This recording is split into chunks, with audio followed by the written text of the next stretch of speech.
দীর্ঘ 15টা বছর কেটে গেল। এই কাদা মাটির গন্ধটা আজও একই রকম আছে, শুধু মানুষগুলোর মন বদলে গেছে। যেদিন এই গ্রাম ছেড়েছিলাম, পরনে একটা ছেঁড়া শার্ট ছাড়া আর কিছুই ছিল না। পেটে ছিল খিদে, আর বুকে ছিল আপনজনদের অবহেলার তীব্র ক্ষত। মেজো ভাইয়া লাথি মেরে ঘর থেকে বের করে দিয়েছিল। বাবা মা কেউ সেদিন হাতটা বাড়িয়ে বলেনি, থাক বাবা, তুই তো আমাদেরই সন্তান। আজ 15 বছর পর যখন ফিরেছি, তখন আমি আর সেই অবহেলিত ঈশান নই। আজ আমি টেক্সটাইল ও শিপিং ইন্ডাস্ট্রির শীর্ষস্থান দখল করা গ্রুপ অফ কোম্পানিজের কর্ণধার, দেশের অন্যতম সেরা শীর্ষ কোটিপতি। কিন্তু এই জৌলুস, এই হাজার কোটি টাকা, এগুলো কি আমার ভেতরের সেই রক্তাক্ত শৈশবটাকে মুছে দিতে পারবে? পারবে না। টাকার পাহাড় আছে, কিন্তু ফেলে আসা সেই কান্নাগুলো আজও মাঝরাতে আমাকে ঘুমাতে দেয় না। ঈশানের কণ্ঠস্বরে যে গভীর শূন্যতা আর হাহাকার লুকিয়েছিল, তা যেন চারপাশের নিস্তব্ধ বাতাসকেও ভারী করে তুলল। 15 বছর আগে এই গ্রামের জমিদারের মতো আলিশান বাড়িটার সবচেয়ে অবহেলিত আর লাঞ্ছিত ছেলে ছিল ঈশান। পড়ালেখায় একটু পিছিয়ে থাকায় আর শান্ত স্বভাবের হওয়ার কারণে তার সবসময় পরিবারের বোঝা ভাবা হতো। মেজো ভাই আর বড় বোনের দামি জামা কাপড় পরত, ভালো খাবার খেত, আর ঈশানের ভাগ্যে জুটত সবার ফেলে দেওয়া উচ্ছিষ্ট আর পুরনো কাপড়। অপরাধ না করেও প্রতিদিন চোরের মতো মার খেতে হতো তাকে।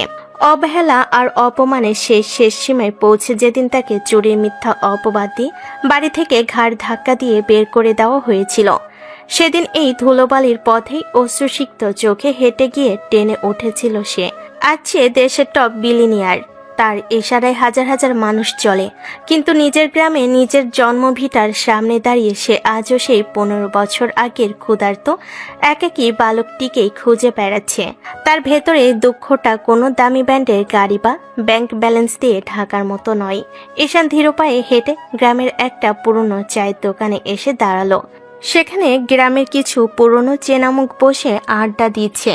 এই ভাই, আপনারে কেমন যেন চেনা চেনা লাগতেছে, ঠিক চিনতে পারতেছি না। আপনি কি এই গ্রামের লোক? সোহেল, তুই তোর এই দোস্তরেও ভুলে গেলি? 15 বছরের সত্যি অনেক কিছু বদলে গেছে রে।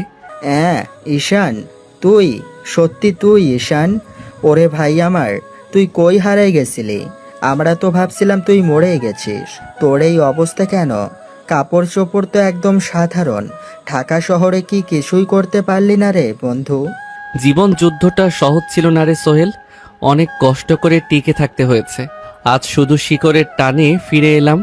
আচ্ছা, বাড়ির সবাই কেমন আছে? বাবা মা ভাইয়ারা? আর বলিস না, তোর বাবা আশরাফ আলী চৌধুরী আর মা রাহেলা বেগম এখন পুরো বদলে গেছে। তোর মেজো ভাই ইমরান এখন গ্রামের মাতব্বর, খুব অহংকার ওনার। কিন্তু তোরে তো ওনারা কেউ মনেও রাখেনি রে। তুই বাড়ি যাবি? আমার তো ভয় লাগতেছে তোরে এই অবস্থায় দেখলে ওনারা আবার অপমান না করে। ঈশান সোহেলের কাছ থেকে বিদায় নিয়ে তাদের সেই বিশাল চৌধুরী বাড়ির রাজকীয় উঠোনে গিয়ে দাঁড়ালো। আশরাফ আলী চৌধুরী ইজি চেয়ারে বসে আছেন, পাশে তার স্ত্রী রাহেলা বেগম পানের বাটা নিয়ে বসে আছেন। মেজো ছেলে ইমরান চৌধুরী দাপটের সাথে ফোনে কারোর সাথে কথা বলছে। হ্যাঁ শোনো, চৌধুরী বাড়ির ইজ্জতের ব্যাপার, আগামী সপ্তাহের মিটিং যেন কোনো ভুল না হয়। এলাকায় আমার চেয়ে বড় লোক আর কেউ নেই, এটা সবাইকে বুঝিয়ে দিতে হবে। ওগো, দেখো তো গেট দিয়ে কে ঢুকতেছে। হয়তো কোনো ভিখারি ময়লা একটা ব্যাগ হাতে নিয়ে বাড়ির ভেতর চলে যাচ্ছে। কে রে ওটা? এই চৌধুরী বাড়িতে ভিক্ষা দেওয়া নিষেধ, বাইরে যাও। বাবা মা, আমি ঈশান, তোমাদের ছোট ছেলে। 15 বছর পর বাড়ি ফিরেছি। কি ঈশান? ওরে বাবারে বাবা, 15 বছর পর আপদ আবার বিদায় হয়ে ফিরে এসেছে। তা কি মনে করে ঢাকা শহরে গিয়ে ভিক্ষা জোটে নাই, তাই আবার চৌধুরী বাড়ির সম্পত্তি ভাগ নিতে এসেছিস? তো লজ্জা করে না? তুই আবার কেন আসলি রে? যেদিন তোরে চুরির দায়ে বাড়ি থেকে বের করা হয়েছিল, সেদিন তো আমাদের জন্য তুই মরে গেছিস। এই ছেঁড়া কাপড়ের ভিখারিকে ঘরে তুললে গ্রামের মানুষ আমাদের দিকে আঙ্গুল তুলবে। মা, আমি কোনো সম্পত্তির ভাগ নিতে আসিনি, শুধু দেখতে এসেছিলাম 15 বছর পর তোমাদের মনটা একটু নরম হয়েছে কিনা। কিন্তু দেখছি তোমাদের কাছে মানুষের চেয়ে টাকার অহংকারটাই বড় রয়ে গেছে। বাবা, তুমিও কি কিছু বলবে না? ইমরান যা বলছে ঠিকই বলছে। আমাদের বড় ছেলে বিদেশে থাকে, মেজো ছেলে পুরো এলাকা চালায়। তোর মতো একটা ব্যর্থ কুলাঙ্গার ছেলেকে ঘরে আশ্রয় দিয়ে আমি সমাজের মুখ পুরাতে পারবো না। যেখানে ছিলি সেখানেই চলে যা। নিজের জন্মদাতা পিতামাতার মুখ থেকে এমন নির্মম কথা শুনে ঈশানের বুকটা ভেঙে চুরমার হয়ে যাচ্ছিল, কিন্তু সে নিজেকে সামলে নিল। সে দেখলো রক্ত আর বংশের চেয়ে এই মানুষগুলোর কাছে বাক্য জৌলসটাই শেষ কথা। তারা ভাবছে ঈশান হয়তো কোনো রকমের দিনমজুর খেটে বেঁচে আছে, তাই তাকে আবার লাঞ্ছিত করে তাড়িয়ে দিতে চাইছে। কিন্তু তারা জানে না যে ছেলেকে তারা আজ ভিখারি বলে তাড়িয়ে দিচ্ছে, তার একটা শোয়ের উপর পুরো দেশের অর্থনীতি ওঠানামা করে। ঈশানের পেছনে যে জগৎটা অপেক্ষা করছে তা এই চৌধুরী বাড়ির কল্পনারও বাইরে। ঠিক তখনই চৌধুরী বাড়ির গেটের সামনে হুট করে তীব্র শব্দে ব্রেক কষল 3টি কালো রঙের বিলাসবহুল প্রাডো গাড়ি। গাড়িগুলো থেকে স্যুট টাই পরা কয়েকজন বডিগার্ড এবং একজন বয়স্ক বৃদ্ধ গম্ভীর ব্যক্তি নেমে এলেন। তিনি আর কেউ নন, ঈশানের পার্সোনাল সেক্রেটারি ও ম্যানেজার রফিক সাহেব। তিনি খুব ব্যস্ত ভঙ্গিতে হাতে আইপ্যাড আর ফাইল নিয়ে উঠোনে ঢুকলেন। স্যার আপনি এখানে? আপনার পুরো জেলা খুঁজে বেড়াচ্ছি আপনাকে। আপনার সিকিউরিটি টিম পেছনের রাস্তায় জ্যামে আটকে গিয়েছিল। এনারা কারা আর কাকে স্যার বলছেন? স্যার, ঢাকা থেকে মিনিস্ট্রি অফ কমার্স থেকে ফোন এসেছিল। আপনার নতুন যে 500 কোটি টাকার শিপইয়ার্ড প্রজেক্টটা পাস হয়েছে সেটা পেপার আপনার জরুরি সই লাগবে। আজ রাতেই জাপানি ক্লায়েন্টের সাথে আপনার 5 স্টার হোটেলে ডিনার মিটিং আছে। আমাদের এক্ষুনি রওনা হতে হবে স্যার। আপনার প্রাইভেট হেলিকপ্টার রেডি করা হচ্ছে। হেলিকপ্টার? কার প্রজেক্ট? কার কথা বলছেন আপনি? কেন, আপনারা জানেন না? ইনি হলেন দেশের 1 নম্বর শিল্পপতি, এসআই গ্রুপ অফ ইন্ডাস্ট্রিজের ম্যানেজিং ডিরেক্টর এবং চেয়ারম্যান জনাব ঈশান চৌধুরী। আপনাদের এই পুরো গ্রামটা চাইলে উনি 1 মিনিটে কিনে নিতে পারেন। পুরো চৌধুরী পরিবার যেন বজ্রাহত হলো। ইমরান চৌধুরীর হাতের ফোন মাটিতে পড়ে গেল। রাহেলা বেগম নিজের কানকে বিশ্বাস করতে পারছিলেন না, আর আশরাফ আলী চৌধুরী স্তব্ধ হয়ে দাঁড়িয়ে রইলেন। ঈশান তার হাতের ময়লা ব্যাগটা তুলে নিল এবং রফিক সাহেবের দেওয়া দামি রোদ চশমাটা চোখে পড়ল। কি হলো মেজো ভাইয়া, মুখটা এমন শুকিয়ে গেল কেন? বাবা মা, তোমরা তো ঠিকই বলেছিলে এই চৌধুরী বাড়ির সম্পত্তির ভাগ নেওয়ার যোগ্যতা আমার নেই, কারণ তোমাদের এই পুরো সম্পত্তিটা কিনতে আমার একদিনের আয়ও খরচ হবে না। আমি এসেছিলাম তোমাদের একটু ভালোবাসা পেতে, কিন্তু তোমরা দিলে অবহেলা। ভালো থেকো তোমরা। রফিক সাহেব, গাড়ি স্টার্ট দিন। এই ধুলোবালি মাখা অতীতটা আমি আজীবনের জন্য এই গ্রামেই ফেলে গেলাম। ঈশান ধীর পায়ে হেঁটে গিয়ে বিলাসবহুল কালো প্রাডো গাড়িতে গিয়ে বসলো। বডিগার্ডরা সসম্মানে গাড়ির দরজা বন্ধ করে দিল। গাড়িগুলো ধুলো উড়িয়ে স্টার্ট নিল, আর পেছনে ধুলোর মাঝে স্তব্ধ, অনুতপ্ত আর হতভম্ব হয়ে দাঁড়িয়ে রইল ঈশানের পরিবার। চৌধুরী বাড়ির রাজকীয় গেট দিয়ে ধুলো উড়িয়ে যখন কালো রঙের প্রাডো গাড়িগুলো বেরিয়ে গেল, তখন পুরো উঠোন জুড়ে এক ভৌতিক নীরবতা নেমে এসেছে। ইমরান চৌধুরীর হাত থেকে দামি স্মার্টফোন মাটিতে পড়ে ডিসপ্লেটা ভেঙে চুরমার হয়ে গেছে, কিন্তু সেদিকে তার কোনো খেয়াল নেই। আশরাফ আলী চৌধুরী ইজি চেয়ারের হাতলটা এমনভাবে চেপে ধরে আছেন যে তার হাতের রগগুলো ফুলে উঠেছে। রাহেলা বেগমের কপালে হাত দিয়ে উঠোনের এক কোণায় ধপ করে বসে পড়েছেন। যে ছেলেকে তারা একটু আগে ভিখারি বলে লাথি মারতে বাকি রেখেছিল, সে নাকি দেশের শীর্ষ কোটিপতি, এসআই গ্রুপের চেয়ারম্যান। এই চরম সত্যটা যেন তাদের চেনা জগৎটাকে এক নিমেষে ওলটপালট করে দিল। কিন্তু গল্প এখানেই শেষ নয়। গ্রামে মেঠো পথ ধরে গাড়ি ছুটে চলো ঈশানের চোখ দুটো তখনও জানালার বাইরে স্থির, আর তার মনে জ্বলছে এক চরম রহস্যের আগুন। রফিক সাহেব, গাড়িটা গ্রামের পুরনো বটতলার দিকে নিন। আমি জানি চৌধুরী বাড়ির মানুষগুলো এখন অনুতপ্ত হওয়ার চেয়ে বেশি ভয় পাচ্ছে, কিন্তু তারা জানে না আমি এই গ্রামে শুধু আমার ফেলে আসা অতীত দেখতে আসিনি। 15 বছর আগে আমাকে চুরির অপবাদ দিয়ে যে রাতে বের করে দেওয়া হয়েছিল, সেই রাতের একটা রহস্য আজও অমীমাংসিত রয়ে গেছে। রফিক সাহেব, আমি আপনাকে যে ফাইলটা রেডি করতে বলেছিলাম সেটার আপডেট কি? স্যার, আপনার নির্দেশ মতো আমাদের ইনভেস্টিগেশন টিম গত 3 মাস ধরে এই গ্রামে গোপনে কাজ করেছে। 15 বছর আগে আপনার মেজো ভাই ইমরান চৌধুরী যে আলমারি থেকে টাকা চুরির নাটক সাজিয়েছিল, তার পেছনে শুধু আপনাকে তাড়ানোর উদ্দেশ্য ছিল না, এর পেছনে জড়িয়ে আছে বিশাল এক ভূগর্ভস্থ সিন্ডিকেট। আর এই চৌধুরী বাড়ির একটা গোপন দলিল, যা আপনার দাদা শুধু আপনার নামে লিখে দিয়ে গিয়েছিলেন। ইমরান চৌধুরী এবং আপনার বাবা সেই দলিলটা হাতিয়ে নেওয়ার জন্যই আপনাকে চোরের অপবাদ দিয়ে পুলিশে দেওয়ার ভয় দেখিয়ে তাড়িয়েছিল। আমার দাদা আমার নামে দলিল লিখে গিয়েছিলেন, অথচ আমাকে বলা হয়েছিল আমি নাকি এই পরিবারের সবচেয়ে বড় বোঝা। রফিক সাহেব, গাড়ি থামান। বটতলার ওই অন্ধকার ছায়ায় কে দাঁড়িয়ে আছে দেখতে পাচ্ছেন? ওটাই আমার অতীত, আর ওখানেই লুকিয়ে আছে আমার আগামী চাল। গাড়িটি এসে থামলো নিঝুম বটতলার পাশে। চারিদিকে ঝিঝি পোকার ডাক আর ঘুটঘুটে অন্ধকার। গাড়ি থেকে নেমে এলো ঈশান। তারপর এখন আর সেই ছেঁড়া শার্ট নেই, বডিগার্ডের বাড়িয়ে দেওয়া ব্ল্যাক ব্লেজারটা সে কাঁধে জড়িয়ে নিয়েছে। ঠিক তখনই অন্ধকারের আড়াল থেকে একটা অবৈ লাঠি ভর দিয়ে সামনে এগিয়ে এলো। লোকটার একটা চোখ নষ্ট আর মুখে গভীর ক্ষতর দাগ। লোকটাকে দেখেই ঈশানের চোখের মনি সংকুচিত হয়ে এলো। ছোট বাবা, তুমি সত্যিই ফিরেছো। আমি জানতাম আমার ছোট বাবা একদিন এই পাপের সাম্রাজ্য গড়িয়ে দিতে ফিরে আসবে। কাদের ভাই, তোমার এই অবস্থা কেন? 15 বছর আগে তুমি তো একমাত্র মানুষ ছিলে যে আমার জন্য কেঁদেছিলে, আর আজ তোমার এক চোখ অন্ধ, পায়ে এই ক্ষত কেন? ছোট বাবা, তুমি চলে যাওয়ার পর আমি যখন আশরাফ আলী চৌধুরী আর ইমরান চৌধুরীর কাছে গিয়ে চিৎকার করে বলেছিলাম যে তুমি চুরি করনি, টাকা ইমরান চৌধুরী নিজেই লুকিয়ে রেখেছিল, তখন তারা আমার ওপর অমানসিক নির্যাতন চালিয়েছিল। ইমরান চৌধুরী নিজের হাতে রড দিয়ে আমার চোখটা গলিয়ে দেয়, পাটা ভেঙে দেয়, যাতে আমি গ্রামের মানুষের কাছে মুখ না খুলতে পারি। শুধু তাই নয়, তোমার দাদার সেই আসল উইলটা তারা একটা লোহার লকারে লুকিয়ে রেখেছে, যা খুলতে একটা বিশেষ কোড লাগে। ইমরান চৌধুরী, আমার বিশ্বস্ত মানুষের উপর এই অত্যাচার। রফিক সাহেব, আজ রাতে আমাদের অ্যাকশন শুরু হবে। ইমরান চৌধুরী ভেবেছে সে এই এলাকার ডন, আর আমার বাবা ভেবেছে তার ক্ষমতার দাপটে সবাই অন্ধ।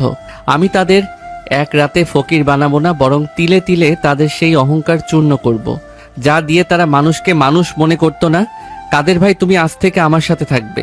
দেশের সেরা হাসপাতালে তোমার চোখের চিকিৎসা হবে। ঈশানের চোখের ভেতরের শান্ত ভাবটা নিমিষে এক বিধ্বংসী ঝড়ে রূপ নিল। সে আর সেই দয়ালু ছেলেটি নয় যে অন্যায় সহ্য করে মুখ বুজে কেঁদেছিল। এখন সে একাধারে দেশের শীর্ষ ব্যবসায়ী এবং চরম প্রতিশোধ পরায়ণ মস্তিষ্কের অধিকারী। গভীর রাতে যখন পুরো গ্রাম ঘুমে আচ্ছন্ন, তখন চৌধুরী বাড়ির ভেতরে চলছিল তীব্র উত্তেজনা আর ঝগড়া। বাবা, তুমি বুঝতে পারছো না, ঈশান যদি দেশের 1 নম্বর কোটিপতি হয় তবে আমাদের আস্ত গিলে খাবে। আজ বিকালে ওর সেক্রেটারি যে প্রজেক্টের কথা বলল, সেই প্রজেক্টের জন্য তো আমাদের পুরো জমিদার এলাকা সরকারের অধিগ্রহণ করবে নোটিশ পাঠিয়েছে। তার মানে ওই নোটিশের পেছনেও ঈশান আছে। চুপ কর ইমরান, ও আমার রক্ত, আমার ছেলে, আমি ওর বাবা। ও যতই কোটিপতি হোক, এই চৌধুরী বাড়ির দরজায় এসে ওকে মাথা নোয়াতেই হবে। আমি কালই ওর সাথে দেখা করার ব্যবস্থা করছি। কিন্তু ও যদি আমাদেরকে মাফ না করে, ও যেভাবে আমাদের দিকে তাকিয়ে হাসলো, আমার বুকটা কাঁপছে গো। আমরা ওর উপর অনেক অন্যায় করেছি। মা, তুমি থামো তো। কিসের মাফ? ঈশান যদি এত বড়লোক হয়ে থাকে তবে ওর পেছনে নিশ্চয়ই কোনো কালো হাত আছে। একলা একলা তো কেউ আর 15 বছরের দেশের টপ কোটিপতি হতে পারে না। আমি আজ রাতেই আমার শহরের চেনা গ্যাংয়ের মজিদকে ফোন করছি। ঈশানকে এই গ্রাম থেকে জ্যান্ত ফিরতে দেওয়া যাবে না। ও মরলেও ওর সব সম্পত্তি এমনিতেও খবরের কাগজে আসবে যে ওর কোনো ওয়ারিশ নেই। তখন আমরাই হব সব কিছুর মালিক। লোভী মানুষকে কতটা অন্ধ করতে পারে ইমরান চৌধুরী তার বড় প্রমাণ। নিজের আপন ছোট ভাইকে চিরতরে সরিয়ে দেওয়ার জন্য সে মজিদ গুন্ডার সাথে হাত মেলালো। কিন্তু সে জানতো না চৌধুরী বাড়ির প্রতিটি কোণায়, এমনকি যে ভাঙ্গার জানালার পাশে দাঁড়িয়ে সে কথা বলছিল, তার ঠিক বাইরে আড়ি পেতেছিল ঈশানের আধুনিক সার্ভেলেন্স টিমের ড্রোন ক্যামেরা। কয়েক কিলোমিটার দূরে গ্রামের এক বিলাসবহুল গেস্ট হাউসে বসে ল্যাপটপের স্ক্রিনে লাইভ ভিডিও দেখছিল ঈশান। ইমরান চৌধুরী, তুমি তোমার স্বভাবটা বদলাতে পারলে না? নিজের ভাইকে খুন করার ছক কষছ। রফিক সাহেব, মজিদ গুন্ডার ব্যাকগ্রাউন্ড কি? স্যার, মজিদ মূলত একটা লোকাল গ্যাং লিডার, যাকে আমাদের এসআই গ্রুপের সিকিউরিটি উইং 1 সেকেন্ডে ধূলিসাৎ করে দিতে পারে। কিন্তু স্যার, মজিদের পেছনের আসল গডফাদারকে জানেন? ঢাকা শহরের শীর্ষ মাফিয়া আকরাম খান। আর এই আকরাম খানের সাথেই আগামী সপ্তাহে আপনার টেক্সটাইল ডিলের পার্টনারশিপ হওয়ার কথা ছিল। চমৎকার। সাপও মরবে, লাঠিও ভাঙবে। রফিক সাহেব, আকরাম খানকে এখনই একটা মেইল পাঠান।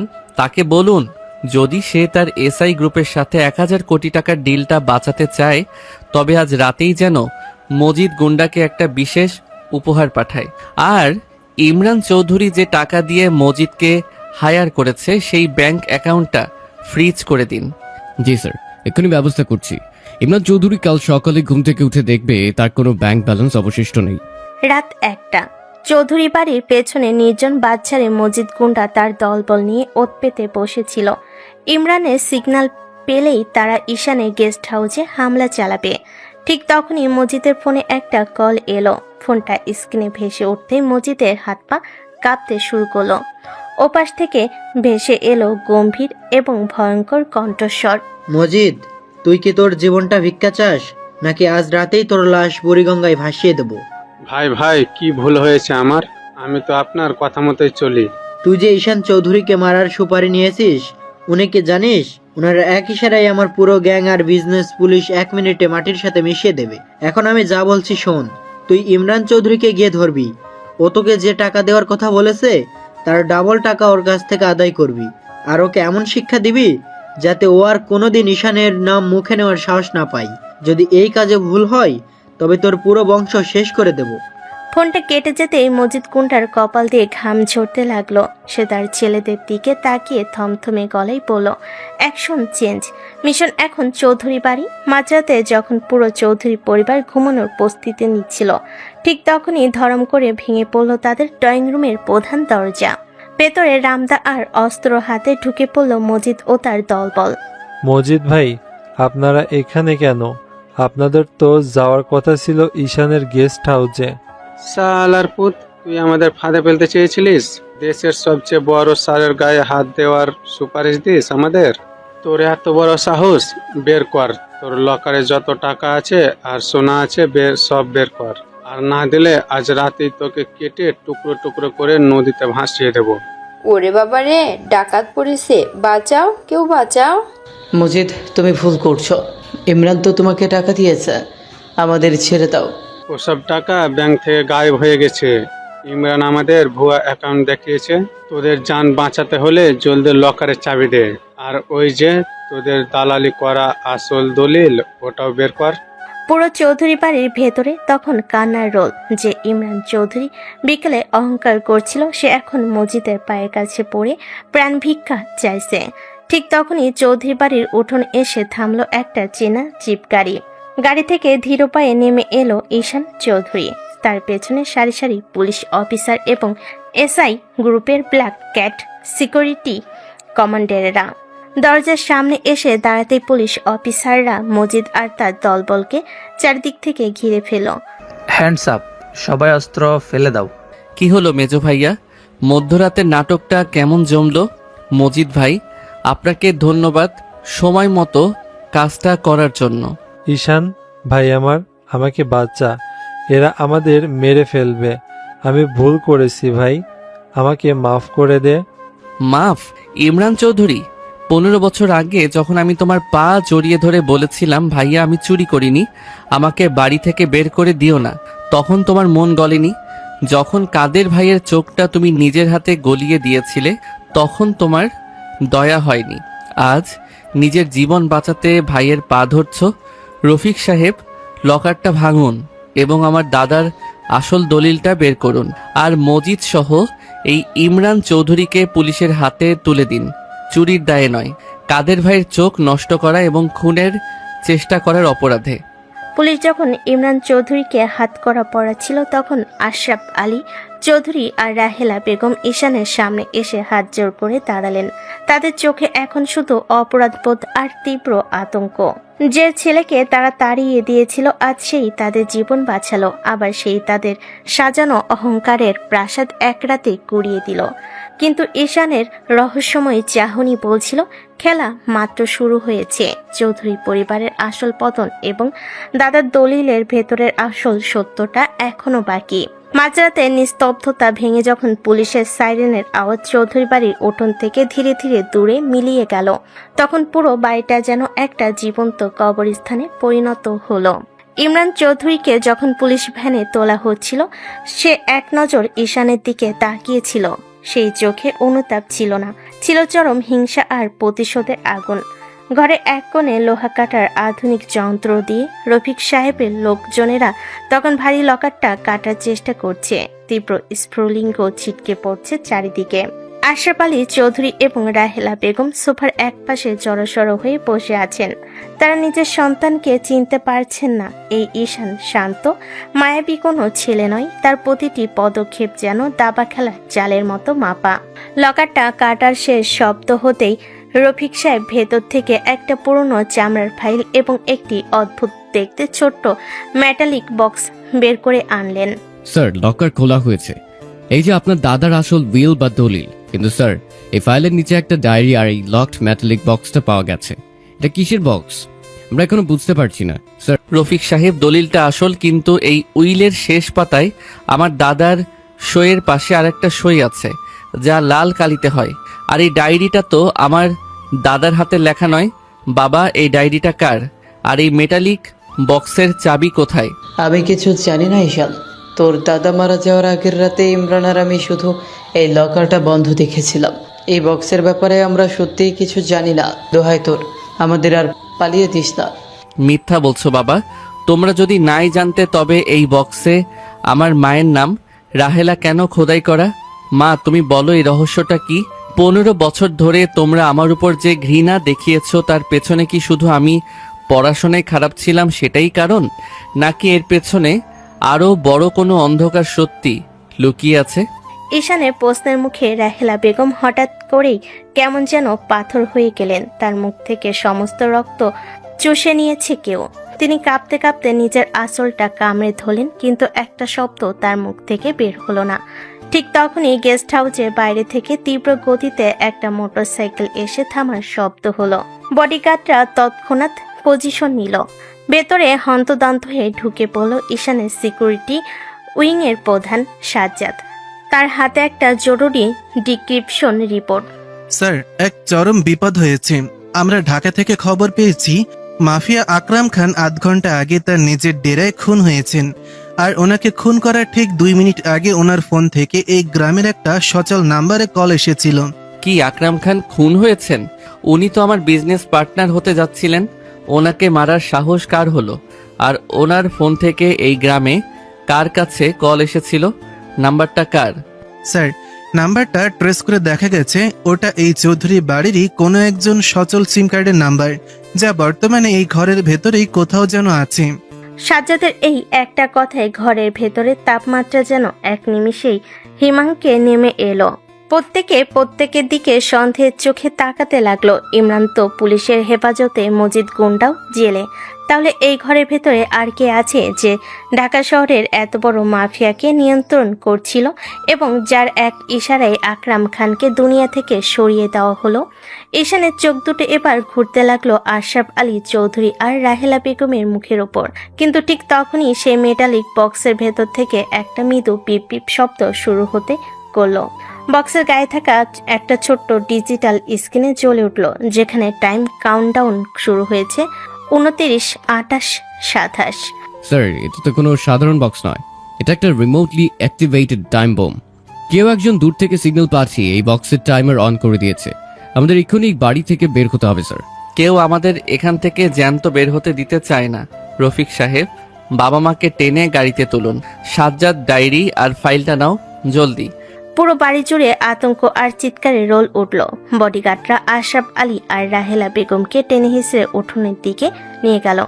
ঈশান মেটালিক বক্সটার দিকে শেষবারের মতো তাকালো। টাইমার তখন দেখাচ্ছে 543। ঠিক সেই মুহূর্তে ঈশানের ফোনে স্ক্রিনে একটা অচেনা নাম্বার থেকে টেক্সট মেসেজ ভেসে উঠল।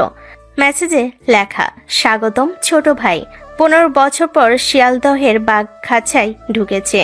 খেলা তো আমি ঢাকা থেকে বসে খেলছি। ঈশান চোখ বড় বড় করে মেসেজটা পড়ল, আর ঠিক তখনই এক বিকট শব্দে চৌধুরী বাড়ির একপাশ ধসে পড়ল। আগুনে লেলিয়ান শিখা আকাশ ছুঁয়ে গেল। কিন্তু ঈশানের মাথায় তখন বোমার আঘাতের চেয়েও বড় ধাক্কা লেগেছে মেসেজে লেখা ওই ছোট ভাই শব্দটা। তার বড় ভাই তো আমেরিকা থাকে, তাহলে ঢাকা থেকে এই খেলাটা কে খেলছে? চৌধুরী বাড়ির সেই পুরনো দালানের একপাশ যখন বিকট শব্দে ধসে পড়ল, তখন আগুনের লাল আভায় পুরো আকাশ যেন রক্তবর্ণ ধারণ করেছে। ধোঁয়ায় চারিদিক অন্ধকার। বডিগার্ডরা কোনো মতে আশরাফ আলী চৌধুরী আর রাহেলা বেগমকে টেনে নিয়ে গাড়ির ভেতরে ঢুকালো। ঈশান শেষ মুহূর্তে ঘর থেকে ছিটকে উঠোনে এসে পড়েছিল। তার হাতের মুঠোয় শক্ত করে ধরা সেই রহস্যময় ডায়েরি আর চামড়ার ফাইল। পিঠের দিকে সামান্য চোট লাগলেও সেদিকে তার বিন্দুমাত্র খেয়াল ছিল না।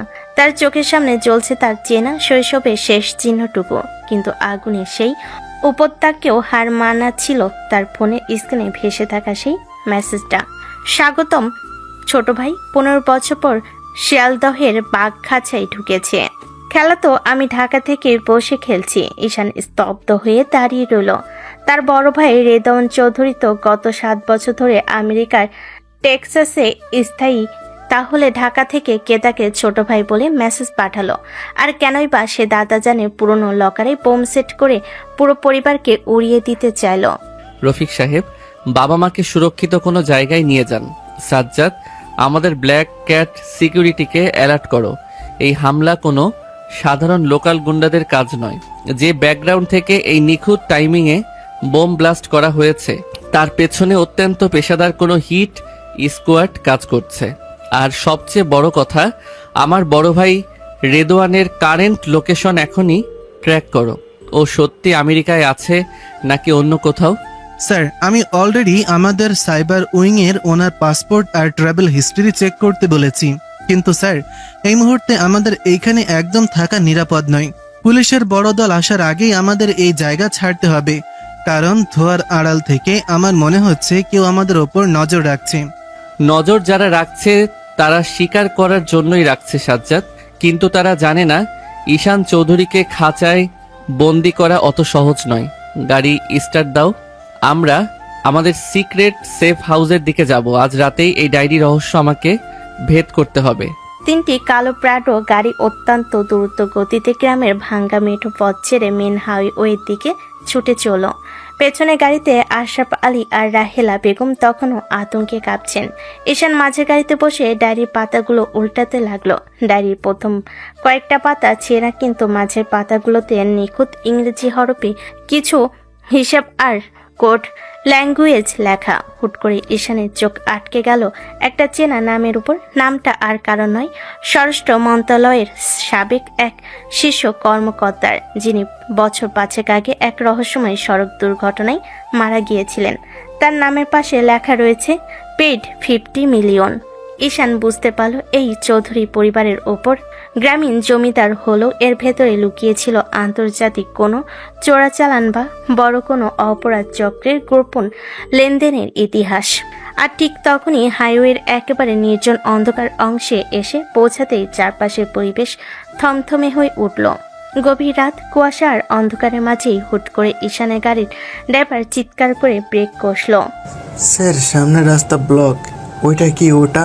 ঈশান জানালার কাছ দিয়ে সামনে তাকাতেই দেখলো হাইওয়ের মাঝখানে আড়াআড়িভাবে একটা বিশাল লরি বা কন্টেনার ট্রাক দাঁড় করিয়ে রাখা হয়েছে, যার হেডলাইটগুলো নেভানো। পেছনে গাড়ি দুটোর সাথে সাথে ব্রেক কষলো, কিন্তু কিছু বুঝে ওঠার আগে রাস্তার দুপাশের জঙ্গল আর অন্ধকার থেকে হুট করে সাইলেন্সার লাগানো স্বয়ংক্রিয় রাইফেল হাতে কালো পোশাক পরা 8-10 জন মুখোশধারী শুটার বেরিয়ে এলো। তারা কোনো কথা না বলে সরাসরি ঈশানের গাড়ি লক্ষ্য করে নির্বিচারে গুলি চালাতে শুরু করলো।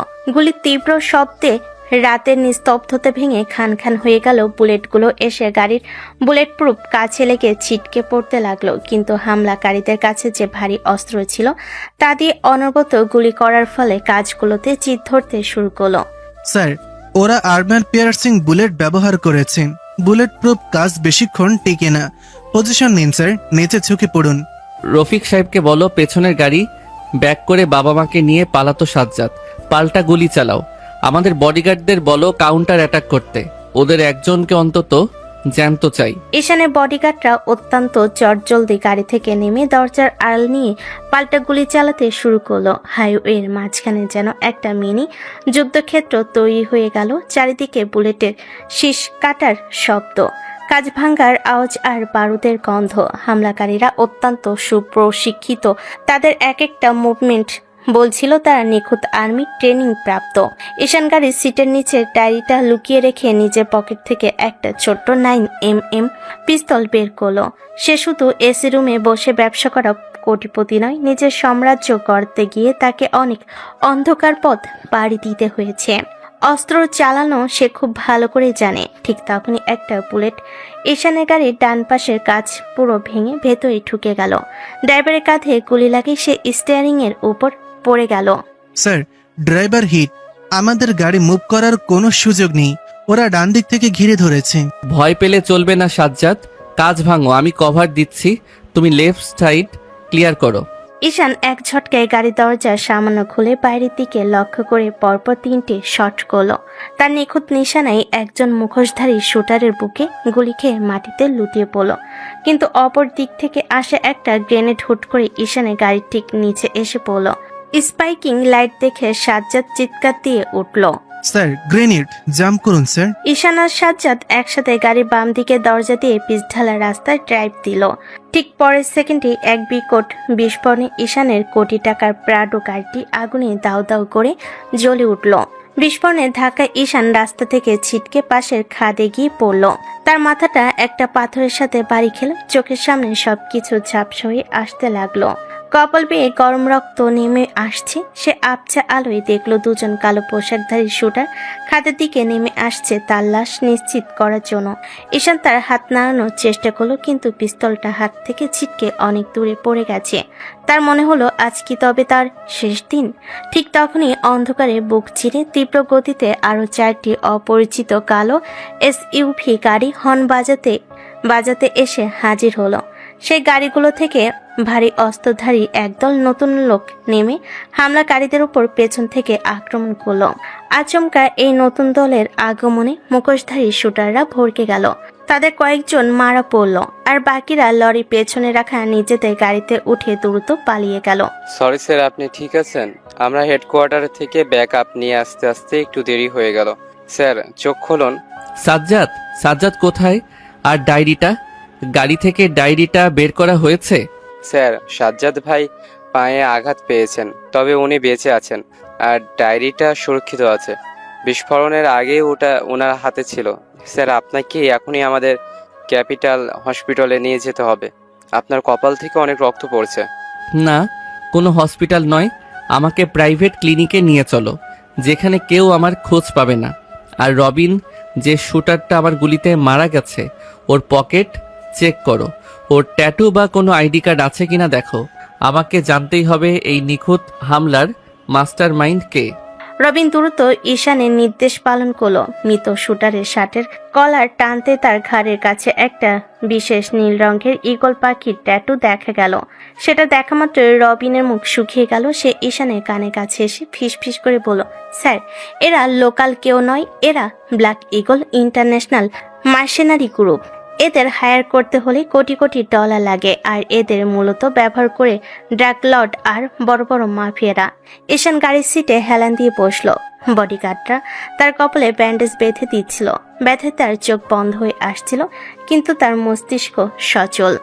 ইন্টারন্যাশনাল মার্সেনারি, তার মানে আমার দাদা জানের এই ডায়েরি আর দলিলে এমন কিছু আছে যা শুধু বাংলাদেশের কোনো ব্যবসা নয়, বরং আন্তর্জাতিক কোনো বড় সিন্ডিকেটের গোপন নথি। আর যে আমাকে মেসেজ পাঠিয়েছে সে আমার আপন ভাই রেদওয়ান নাও হতে পারে অন্য কেউ, যে রেদওয়ানের ফোন বা পরিচয় ব্যবহার করছে। রফিক সাহেব, আমার বাবা মা কোথায়? ওনারা সুরক্ষিত আছেন? জি স্যার, ওনাদের আমরা সেফ হাউসে পাঠিয়ে দিয়েছি। ওনারা অক্ষত আছেন, তবে চরম আতঙ্কে আছেন। স্যার, আশরাফ আলী চৌধুরী ওপরে যতই শক্ত হন না কেন, উনি ভেতরের অনেক কিছু লুকোচ্ছেন। আমি ওনাকে জেরা করার ব্যবস্থা করছি। না, ওনাকে জেরা আমি নিজে করব। তবে এখন নয়, আগে এই ডায়েরির কোড ল্যাঙ্গুয়েজ ডিক্রিপ্ট করতে হবে।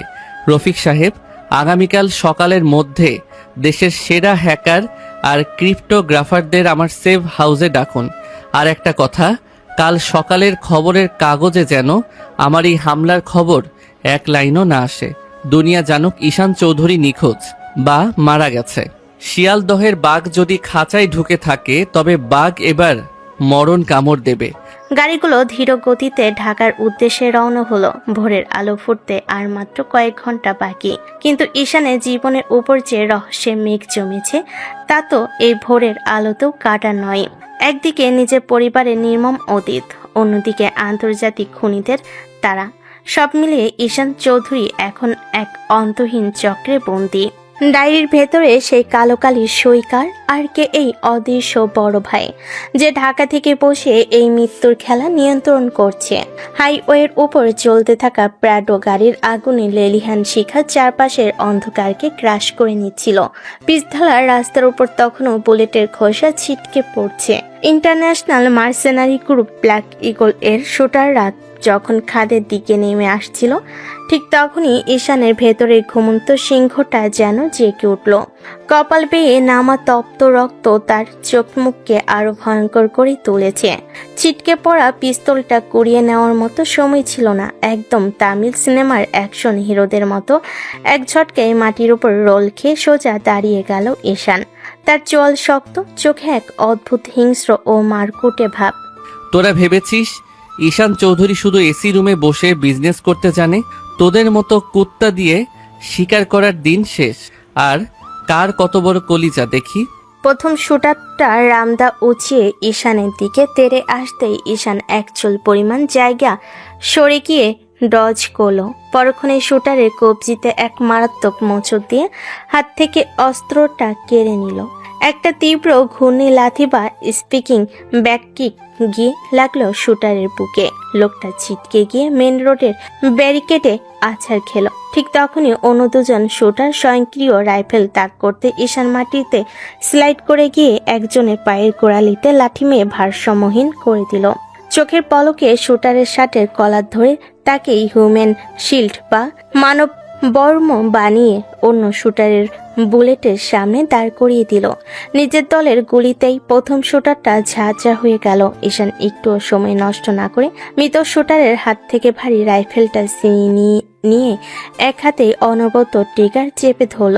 তামিল মুভির নিখুঁত ও বিধ্বংস অ্যাকশনের মতো তার এক হাতের ফায়ারিংয়ে আরও 3 জন শুটার নিতর হয়ে রাস্তায় লুটিয়ে পড়ল। কিন্তু যুদ্ধের ময়দানে 1 সেকেন্ডের অসতর্কতায় কাল হয়ে দাঁড়ায়। ধোয়ার আড়াল থেকে লুকিয়ে থাকা শেষ শুটারটা দূর থেকে স্নাইপার দিয়ে সরাসরি ঈশানের ডান পায়ে হিট করলো। উফ, শালার দল, তোদের আমি আস্ত রাখবো না।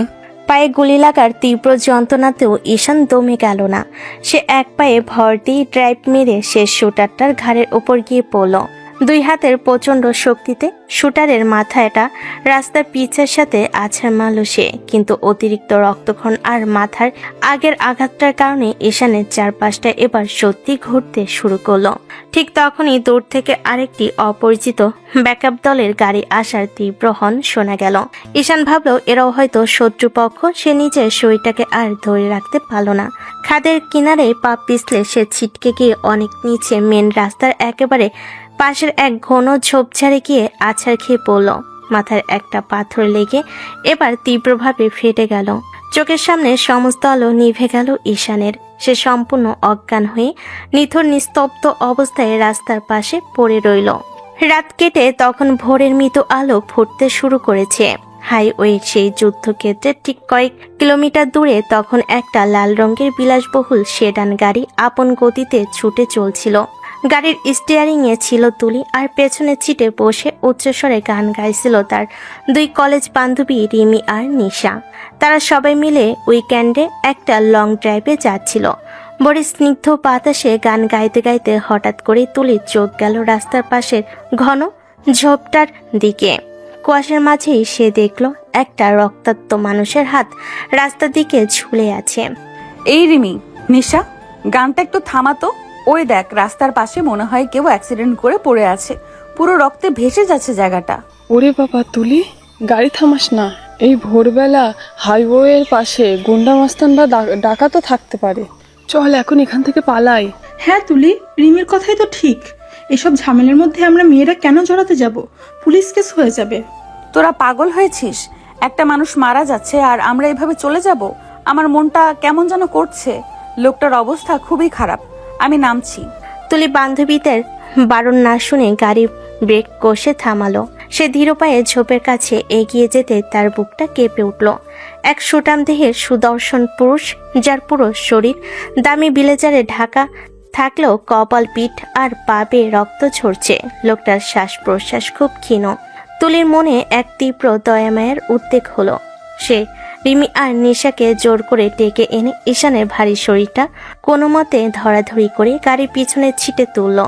তুলি ফুল স্পিডে গাড়ি ছুটিয়ে দিল শহরের সবচেয়ে বড় অ্যাপোলো হাসপাতালের দিকে। হাসপাতালে পৌঁছানো মাত্রই স্ট্রেচারে করে ঈশানকে ইমার্জেন্সি ওটিতে নিয়ে যাওয়া হলো। মিনিট 10 পর ডাক্তার হন্তদন্ত হয়ে বাইরে এলেন। এই পেশেন্টের অবস্থা খুবই আশঙ্কাজনক। ওনার শরীর থেকে প্রচুর ব্লাড লস হয়েছে। ওনার ব্লাড গ্রুপ ও নেগেটিভ, যা খুবই রেয়ার। আমাদের ব্লাড ব্যাংকে এই মুহূর্তে এই গ্রুপের রক্তও নেই। আগামী আধা ঘন্টার মধ্যে রক্ত না দিলে ওনাকে বাঁচানো সম্ভব নয়। ওনার কোনো আত্মীয় আছে এখানে? ডাক্তারবাবু, ওনার ব্লাড গ্রুপ ও নেগেটিভ। আমার ব্লাড গ্রুপও তো একই। আপনি ওনার আত্মীয়র জন্য অপেক্ষা করবেন না। আমার শরীর থেকে যতখানি রক্ত লাগে নিন, কিন্তু প্লিজ এই মানুষটাকে বাঁচান। ডাক্তার আর দেরি না করে তুলিকে ব্লাড ডোনেশন বেডে শুইয়ে দিলেন। নিজের শরীর থেকে ব্যাগ ভর্তি তাজা রক্ত দিয়ে তুলি ওটির বাইরে এসে ক্লান্ত হয়ে বসে রইল। কয়েক ঘন্টা পর ডাক্তার এসে জানালেন পেশেন্ট এখন বিপদমুক্ত। রক্তের কারণেই তার প্রাণ বেঁচে গেছে। তুলি স্বস্তির নিঃশ্বাস ফেল, কিন্তু সে জানতো না সে কার প্রাণ বাঁচিয়েছে। নিজের বান্ধবীদের তাড়াহুড়োই আর পুলিশি ঝামেলার ভয়ে তুলি কাউন্টারে নিজের নাম বা কোনো ফোন নাম্বার না রেখে ঈশানের চিকিৎসার প্রাথমিক খরচ মিটিয়ে দিয়ে সেখান থেকে চুপি চুপি চলে গেল। পরের দিন সকাল হাসপাতালে কেবিনে শুয়ে থাকা ঈশানের চোখ দুটো ধীরে ধীরে খুলল। মাথায় তীব্র যন্ত্রণাটা তখনও আছে, কিন্তু তার শরীর এখন অনেক চাঙ্গা। সে দেখলো তার কেবিনের চারপাশ আগলে দাঁড়িয়ে আছে রফিক সাহেব এবং তার পার্সোনাল বডিগার্ড দল। ঈশান উঠে বসার চেষ্টা করতে রফিক সাহেব তাকে সাহায্য করলেন। রফিক সাহেব, আমি এখানে কিভাবে এলাম? সাজ্জাদ আর রবিনকে আমাকে উদ্ধার করেছিল? না স্যার, রবিন যখন ব্যাকআপ নিয়ে হাইওয়েতে পৌঁছায় ততক্ষণে হামলাকারীরা পালিয়েছিল আর আপনাকে সেখানে পাওয়া যায়নি। রবিন ভেবেছিল শত্রুতা আপনাকে কিডন্যাপ করেছে, কিন্তু স্যার আজ সকালে আমরা ট্র্যাক করে জানতে পারি এক অপূর্ব সুন্দরী সাধারণ মেয়ে আপনাকে মাঝরাতে হাইওয়ের পাশ থেকে উদ্ধার করে এই হাসপাতালে নিয়ে এসেছে। শুধু তাই নয় স্যার, আপনার রেয়ার গ্রুপের ব্লাড যখন কোথাও পাওয়া যাচ্ছিল না তখন সেই মেয়েটি নিজের রক্ত দিয়ে আপনার প্রাণ বাঁচিয়েছে। একটা মেয়ে যে নিজের রক্ত দিয়ে আমাকে বাঁচিয়েছে? রফিক সাহেব, সেই মেয়েটি কোথায়? ওনার নাম কি? আমি ওনার সাথে এখনই দেখা করতে চাই। স্যার, আমরা হাসপাতালে খোঁজ নিয়েছি। মেয়েটির কোনো নাম বা ঠিকানা কাউন্টারে লেখায়নি। বিল পে করে দিয়ে ওনার বান্ধবীদের সাথে চলে গেছে। সিসিটিভি ফুটেজে শুধু ওনার গাড়ির নাম্বার আর ওনার হালকা অবয়ব দেখা গেছে। যে মেয়ে নিজের জীবন বাজি রেখে হাইওয়ে থেকে আমাকে তুলে আনলো, নিজের রক্ত দিয়ে ঈশান চৌধুরীকে নতুন জীবন দিল, আমি ওনাকে এভাবে হারিয়ে যেতে দিতে পারি না। রফিক সাহেব, আমাদের সমস্ত আইটি টিম, হ্যাকার আর লোকাল সোর্সকে কাজে লাগান। সিসিটিভি ফুটেজ আর গাড়ির নাম্বার দিয়ে আগামী 24 ঘন্টার মধ্যে আমার সেই জীবনদাতাকে খুঁজে বের করুন। আমি নিজে ওনার সামনে গিয়ে দাঁড়াতে চাই। তুলিকে খোঁজার জন্য নিজের পুরো বাহিনীকে লাগিয়ে দিয়ে ঈশান এক মুহূর্তের জন্য জানালার বাইরে তাকালো। তার চোখে আবার সেই প্রতিশোধের আগুন জ্বলে উঠল। যে বা যারা তার উপর এই ইন্টারন্যাশনাল মার্সেনারি দিয়ে হামলা করিয়েছে তাদের শেষ না করা পর্যন্ত সে শান্ত হবে না। সে তার পকেট থেকে ফোনটা বের করলো, যা রফিক সাহেব সুরক্ষিত রেখেছিলেন। রফিক সাহেব, আমার উপর যে হামলা হয়েছে আর আমার পরিবারের পেছনে যে আসল সত্য, এটার তদন্ত সাধারণ কোনো টিম দিয়ে হবে না। বাংলাদেশ সরকারের ন্যাশনাল ইন্টেলিজেন্স বা পুরো গোয়েন্দা বিভাগকে এই কাজে ব্যাকডোর দিয়ে ইনভলভ করুন। স্বরাষ্ট্র মন্ত্রণালয়ের সেই ডায়েরির পাতাগুলো ওদের দিন। আমার জানতে হবে ঢাকা থেকে বসে আমার কোন বড় ভাই এই মাফিয়া নেটওয়ার্ক চালাচ্ছে। যে আমার রক্ত ছড়িয়েছে তাকে আমি এমন শাস্তি দেব যা এই দেশের ইতিহাস মনে রাখবে। ঢাকা শহরের এক গোপন ও সুরক্ষিত সেফ হাউস এর বিশাল কাচের জানালার সামনে দাঁড়িয়েছিল ঈশান। বাড়ি তখন ঝুম বৃষ্টি। কাচের গায়ে জলের ফোঁটাগুলো আছাড় খেয়ে পড়ছে, ঠিক যেমন গত কয়েকদিনে ঈশানের জীবনে একের পর এক রহস্য আছাড় খেয়ে পড়েছে। কপালে সাদা ব্যান্ডেজ, পরনে ব্ল্যাক সিল্কের নাইট গাউন, আর এক হাতে জ্বলন্ত কফি আর অন্য হাতটা জানালার কাছে ঠেকানো।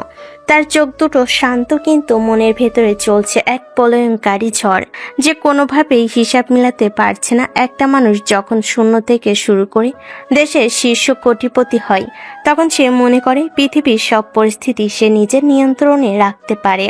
কিন্তু এই গ্রামে পা রাখার পর তার সেই আত্মবিশ্বাস যেন মতো ভেঙে পড়েছে।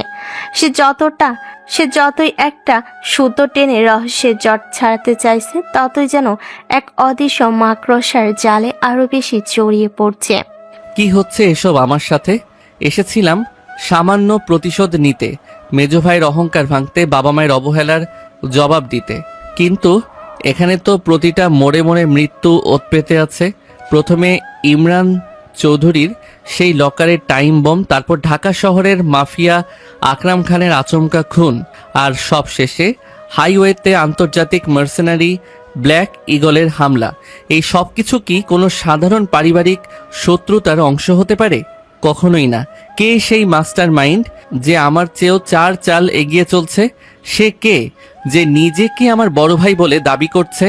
আর সেই অদ্ভুত মেয়েটি যে নিজের রক্ত দিয়ে আমার এই অভিশপ্ত প্রাণটা বাঁচিয়ে দিয়ে কোনো এক অজানা গন্তব্যে হারিয়ে গেল? আমার জীবনটা কি কোনো এক অদৃশ্য দাবা খেলার বোর্ড, যেখানে আমি নিজেই নিজের অজান্তে একটা গুটি হয়ে গেছি? ঈশানের এই মানসিক অস্থিরতা এবং গোলকধাঁধায় হারিয়ে যাওয়া অনুভূতিটা খুবই স্বাভাবিক ছিল, কারণ যে ডায়েরিটা সে উদ্ধার করেছে তার প্রতিটি পাতা যেন এক একটি জলজ্যান্ত টাইম বোম। ঠিক তখনই ঘরে ভারী মেহগুনি কাঠের দরজাটা খুলে ভেতরে ঢুকলেন রফিক সাহেব। তার পেছনে দেশের শীর্ষস্থানীয় স্ক্রিপ্টগ্রাফার ও ডিক্রিপশন স্পেশালিস্ট ডক্টর আশফাক এবং বাংলাদেশের গোয়েন্দা বিভাগের একজন উচ্চ পদস্থ কর্মকর্তা নিয়াজ আহমেদ। নিয়াজ সাহেবের গম্ভীর মুখ অবই বলে দিচ্ছিল যে পরিস্থিতি এখন আর শুধু একটি কর্পোরেট মারামারির মধ্যে সীমাবদ্ধ নেই। স্যার, আপনি যেভাবে নির্দেশ দিয়েছিলেন ঠিক সেভাবেই আমরা পুরো গোয়েন্দা বিভাগ এবং ডিক্রিপশন টিমকে ব্যাকডোর দিয়ে এই মিশনে যুক্ত করেছি। ডক্টর আশফাক গত 4 ঘন্টা ধরে আপনার দাদার লকার থেকে পাওয়া ডায়েরির শিকোড ল্যাঙ্গুয়েজগুলো ডিক্রিপ্ট করার চেষ্টা করছেন। নিয়াজ সাহেব, স্বাগতম। আশা করি আমার দেশের গোয়েন্দা বিভাগ বুঝতে পেরেছে যে এই মামলার গভীরতা কতটুকু। ডক্টর আশফাক, আপনি কি ডায়েরির ভেতরে সেই লাল কালির সই এবং কোডের কোনো সূত্র পেয়েছেন? আমাকে দয়া করে বলুন, আমি এই অন্ধকারের শেষ দেখতে চাই। জনাব ঈশান, আপনার দাদার এই ডায়েরিটা আসলে কোনো ব্যক্তিগত ডায়েরি নয়। এটি মূলত একটি লগবুক। আজ থেকে 20 বছর আগে এই উপমহাদেশে একটি অত্যন্ত শক্তিশালী আন্তর্জাতিক সিন্ডিকেটের সন্ধান মেলে, যার নাম ছিল শ্যাডো নেটওয়ার্ক। এই সিন্ডিকেটের কাজ ছিল রাষ্ট্রীয় বড় বড় প্রজেক্টের টাকা পাচার করা, অস্ত্র চোরাচালান এবং ভিআইপি মার্ডার কন্ট্রাক্ট নেওয়া। আর সবচেয়ে ভীতিজনক তথ্য কি জানেন? এই ডায়েরির কোড ডিক্রিপ্ট করে জানা গেছে আপনার দাদাজান চৌধুরী বংশের প্রতিষ্ঠাতা হলেও তিনি ছিলেন এই শ্যাডো নেটওয়ার্কের অন্যতম প্রধান অর্থদাতা বা ফাইন্যান্সিয়াল হেড। কি বলছেন আপনি? আমার দাদাজান, উনি তো একজন সমাজসেবক আর দানবীর হিসেবে পরিচিত ছিলেন। ওনার হাত দিয়ে আন্তর্জাতিক চোরাচালানের টাকা আসতো। হ্যাঁ ঈশান সাহেব, এটাই নির্মম সত্য। আর ওই ডায়েরির শেষ পাতায় যে লাল কালির সইটা আপনি দেখেছেন, ওটা আপনার দাদার সই নয়। ওটা হলো ওই শ্যাডো নেটওয়ার্কের বর্তমান চিফ বা প্রধানের কোড নেম সিগনেচার। সেই কোড নেমটি হলো দ্য ফ্যান্টম। আজ থেকে 15 বছর আগে, ঠিক যেদিন আপনাকে চুরির অপবাদ দিয়ে বাড়ি থেকে বের করে দেওয়া হয়েছিল, ঠিক সেই রাতেই আপনার দাদাজান হৃদরোগে আক্রান্ত হয়ে মারা যাননি। ওনাকে বিষ দিয়ে খুন করা হয়েছিল, আর সেই খুনের পেছনে ছিল ওই ফ্যান্টম। নিয়াজ সাহেবের এই একটা কথাই ঈশানের মাথার ভেতর যেন হাজারটা বজ্রপাত একসাথে হলো। সে যতই ভাবছিল সে রহস্যের কাছাকাছি পৌঁছাচ্ছে, রহস্য যেন আরো 10 গুণ ঘনীভূত হয়ে তাকে এক অন্ধকার কূপে ঠেলে দিচ্ছে। তার চোখের সামনে ভেসে উঠল 15 বছর আগে সেই ঝড়ের রাত, যেদিন তাকে চোর বানিয়ে বাড়ি থেকে বের করা হচ্ছিল। সেদিন তার দাদাজান বিছানায় ছটফট করছিলেন, কিন্তু মেজ ভাই ইমরান আর বাবা আশরাফ আলী তাকে দাদাজানের ঘরে ঢুকতে দেয়নি। তার মানে সেই রাতে এই বিশাল অপরাধের সাম্রাজ্যের হাত বদল হয়েছিল। তার মানে আমার মেজ ভাই আর বাবা এই ফ্যান্টমের হয়ে কাজ করছিল। কিন্তু নিয়াজ সাহেব যে লোক আমাকে ফোনে মেসেজ পাঠালো ছোট ভাই বলে, সে নিজেকে আমার বড় ভাই দাবি করছে। আমার বড় ভাই রেদওয়ান চৌধুরী তো আমেরিকায়, ও কি এই ফ্যান্টম? আমরা আমেরিকার ইন্টেলিজেন্সের সাথে কথা বলেছি ঈশান সাহেব। এক চরম চমকপ্রদ তথ্য বের হয়ে এসেছে।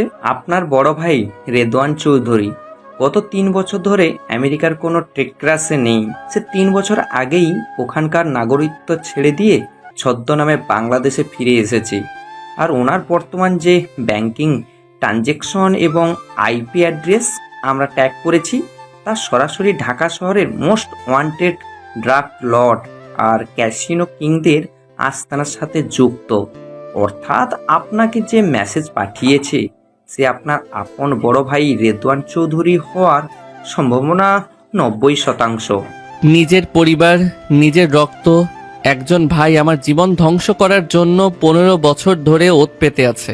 আরেকজন ভাই আমাকে মারার জন্য আন্তর্জাতিক খুনি ভাড়া করছে, আর আমার জন্মদাতা পিতামাতা সেই খুনিদের আশ্রয় দিচ্ছে। আমি কার বিরুদ্ধে লড়ছি? আমি যতই এই জাল থেকে বের হতে চাচ্ছি, ততই যেন বুঝতে পারছি আমার পুরো অস্তিত্বটাই একটা মিথ্যার উপর দাঁড়িয়ে আছে। রফিক সাহেব, আমার সেই জীবনদাত্রী মেয়েটির কোনো খোঁজ পেলেন? এই নরকের মাঝে একমাত্র ওই মেয়েটির পবিত্র রক্তই আমাকে মনে করাচ্ছে যে পৃথিবীতে এখনো ভালো কিছু বেঁচে আছে। ঈশানের কণ্ঠে সেই তীব্র হাহাকার আর অসাধ্য ঘরের সবাইকে স্তব্ধ করে দিল।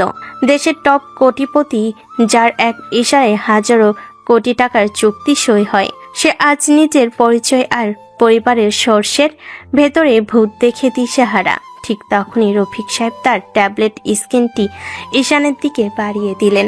স্যার, আপনি শান্ত হন। আমাদের আইটি টিম আর হ্যাকাররা সেই লাল সেডান গাড়ির নাম্বার প্লেট ট্র্যাক করে মেয়েটির পরিচয় বের করতে পেরেছে। মেয়েটির নাম তুলি। সে ঢাকা বিশ্ববিদ্যালয়ের একজন সাধারণ ছাত্রী। ওনার বাবা একজন অবসরপ্রাপ্ত সরকারি চাকরিজীবী। ওনার অত্যন্ত সাধারণ এবং মধ্যবিত্ত পরিবার। এই দেখুন ওনার প্রোফাইল আর ছবি। ঈশান এক নজরে ট্যাবলেটের স্ক্রিনে থাকা তুলির মায়াবী আর শান্ত ছবিটার দিকে তাকালো। সেই চোখে কোনো লোভ নেই, কোনো রহস্য নেই, আছে এক অদ্ভুত পবিত্রতা। যে মেয়েটি কোনো প্রতিদানের আশা না করে হাইওয়ের রক্তাক্ত এক ভিখারি ভেবে তাকে বাঁচিয়েছিল, সে যেন এই মুহূর্তে ঈশানের এই অন্ধকার জগতের একমাত্র আলোর কণা। ঈশান ছবিটার ওপর হাত বোলালো। তুলি, খুব সুন্দর নাম। রফিক সাহেব, এই মেয়েটির উপর যেন কোনো আঁচ না আসে, কারণ আমার শত্রুরা যদি জানতে পারে যে এই মেয়েটির রক্ত আমার শরীরে বইছে, তবে ওরা তুলিকেও ছাড়বে না। আমাদের একটা টিমকে গোপনে তুলির সুরক্ষায় নিয়োজিত করুন। আর শুনুন, আমি এখনই তুলির সামনে যাব না। আগে এই ফ্যান্টম আর আমার তথাকথিত বড় ভাই রেদওয়ানের খেলাটা শেষ করতে হবে। নিয়াজ সাহেব, গোয়েন্দা বিভাগকে বলুন রেদওয়ানের ঢাকার আস্তানায় রেড করতে। আমি নিজে সেই অপারেশনে যাব। ঈশান সাহেব, রেদওয়ান চৌধুরীকে ধরা এত সহজ হবে না। সে জানতে পেরে গেছে যে আপনি বেঁচে আছেন এবং হাসপাতালে আছেন। আমাদের সোর্স বলছে যে আজ রাতেই ঢাকা ছাড়ার প্ল্যান করছে। আমাদের হাতে সময় খুব কম।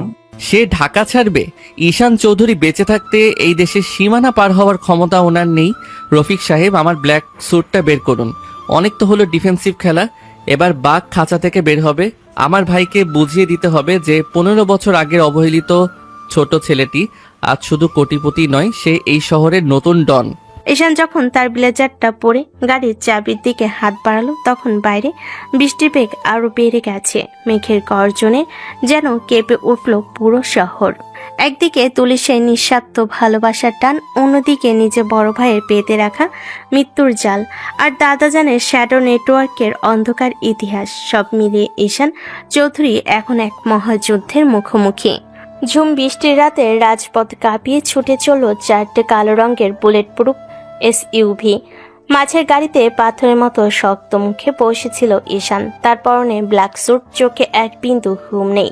গোয়েন্দা বিভাগের দেওয়া তথ্য অনুযায়ী ঢাকার গুলশানের একটি পরিত্যক্ত আন্ডারগ্রাউন্ড ক্যাসিনো ডেরা থেকে রেদওয়ান চৌধুরী তার শেষ চাল চালার প্রস্তুতি নিচ্ছে। ঈশানের ডান পায়ে এখনো পট্টি বাঁধা, কিন্তু ক্ষতের যন্ত্রণাকে ছাপিয়ে তার মাথায় তখন ঘুরছে প্রতিশোধের তীব্র নেশা। গাড়িগুলো যখন নির্দিষ্ট লোকেশনের কাছাকাছি এসে থামলো, তখন চারপাশটা একেবারে থমথমে। নিয়াজ সাহেবের কমান্ডারেরা চারদিক থেকে ক্যাসিনো বিল্ডিংটা ঘিরে ফেলল। নিয়াজ সাহেব, আপনাদের টিম শুধু বাইরের ব্যাকআপ সামলাবে, ভেতরে আমি আর আমার পার্সোনাল সিকিউরিটি কোর ফোর্স ঢুকবো। 15 বছর পর বড় ভাইয়ের মুখোমুখি হতে যাচ্ছি, এই হিসাবটা ভাইয়ে ভাইয়ে চুকানো ভালো। ঈশান সাহেব, ভেতরে কিন্তু ভারী অস্ত্রধারী অপরাধীরা থাকতে পারে, একা যাওয়া বোকামি হবে। রেদওয়ান চৌধুরী অত্যন্ত ধূর্ত লোক। ধূর্তদের কিভাবে সোজা করতে হয় তা এই 15 বছরে আমি খুব ভালো করে শিখেছি। নিয়াজ সাহেব, রবিন, সাজ্জাদ, পজিশন নাও, দরজা ভাঙো। 1 সেকেন্ডের মধ্যে ঈশানের বডিগার্ডটা ক্যাসিনোর পেছনে লোহার গেটটা ব্লাস্ট করে ভেতরে ঢুকে পড়ল। চারিদিকে নিয়ন লাইটের আবছা আলো আর ধোয়ার মাঝে হুট করে বেশ কয়েকজন সশস্ত্র পাহারাদার গুলি চালাতে শুরু করলো, কিন্তু ঈশান এবার আর ডিফেন্স করার মুডে ছিল না। সে এক হাতে অটোমেটিক শটগান নিয়ে সোজা কাউন্টারে ফায়ারিং শুরু করলো। নিখুঁত নিশানায় একের পর এক পাহারাদার মাটিতে লুটিয়ে পড়তে লাগলো। ঈশান একটা বড় পিলারের আড়াল নিয়ে শরীরটাকে ঘুরিয়ে পেছনের দিকে শুটারকে ডেড স্পট করে দিল। তার প্রতিটি মুভমেন্ট ছিল বাঘের মতো ক্ষিপ্ত। রেদওয়ান, তুই নিজেকে ফ্যান্টম ভাবিস তো? লুকিয়ে না থেকে সামনে আয়। তোর ছোট ভাই আজ থেকে তোর নিজের ডেরায় এসে চ্যালেঞ্জ করছে। ক্যাসিনোর ভেতর বিশাল হলরুম পেরিয়ে ঈশান যখন ভিআইপি লাউঞ্জারের দরজার সামনে এসে দাঁড়ালো, তখন চারপাশে নীরব। সে লাথি মেরে দরজাটা খুলতে দেখলো ঘরের মাঝখানে একদম দামি চামড়ার চেয়ারের পিঠ ফিরিয়ে একজন লোক বসে আছে। লোকটার হাতে একটা জ্বলন্ত চুরুট আর টেবিলে রাখা একটা সচল ল্যাপটপ। ঈশান শটগান সোজা করলো, লোকটার মাথার পেছনে তাক করলো। খেলা শেষ রেদওয়ান ভাইয়া। অনেকদিন তো আমেরিকার নাম করে মাফিয়ার নেটওয়ার্ক চালালে, এবার হাত দুটো উপরে তোলো। চেয়ারটা ধীর পায়ে ঘুরে গেল, কিন্তু চেয়ারে বসা লোকটার মুখ দেখে ঈশানের হাতের শটগানটা সামান্য কেঁপে উঠল। কারণ এই লোকটা রেদওয়ান চৌধুরী নয়, লোকটা হলো ঈশানের বড় বোন জামাই আরিফ রহমান, যাকে সবাই একজন সাধারণ সরকারি ব্যাংকের কর্মকর্তা হিসেবে জানত।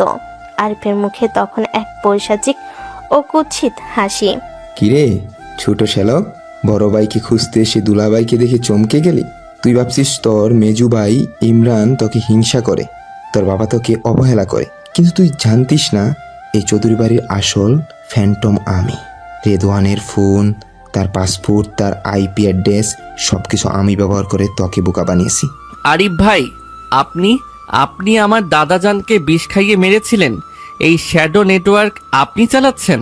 তোর দাদাজান যখন এই বিশাল সম্পত্তির উইল তোর নামে করতে চাইলেন, তখন আমি ইমরান আর তোর বাবাকে উস্কে দিয়ে তোকে চুর বানালাম।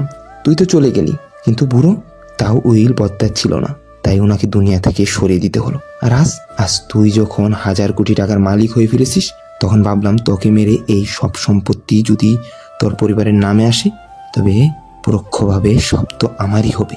লোভ মানুষকে কতটা নিচে নামাতে পারে আপনি তার প্রমাণ। কিন্তু আরিফ ভাই, আপনি একটা মস্ত বড় ভুল করে ফেলেছেন। আপনি ভেবেছেন আমি এখানে কোনো প্রমাণ ছাড়া এসেছি। আপনার এই পুরো স্বীকারোক্তি এখন লাইভ রেকর্ড হচ্ছে গোয়েন্দা বিভাগের হেডকোয়ার্টারে। রেকর্ড হয়ে কি হবে ঈশান? তুই কি ভেবেছিস আমি তোকে এখান থেকে জ্যান্ত বের হতে দিব? এই টেবিলের নিচে যে সুইচটা আছে, ওটা প্রেস করলেই পুরো বিল্ডিংটা বাতাসে উড়ে যাবে। তুই আর আমি একসাথেই মরব।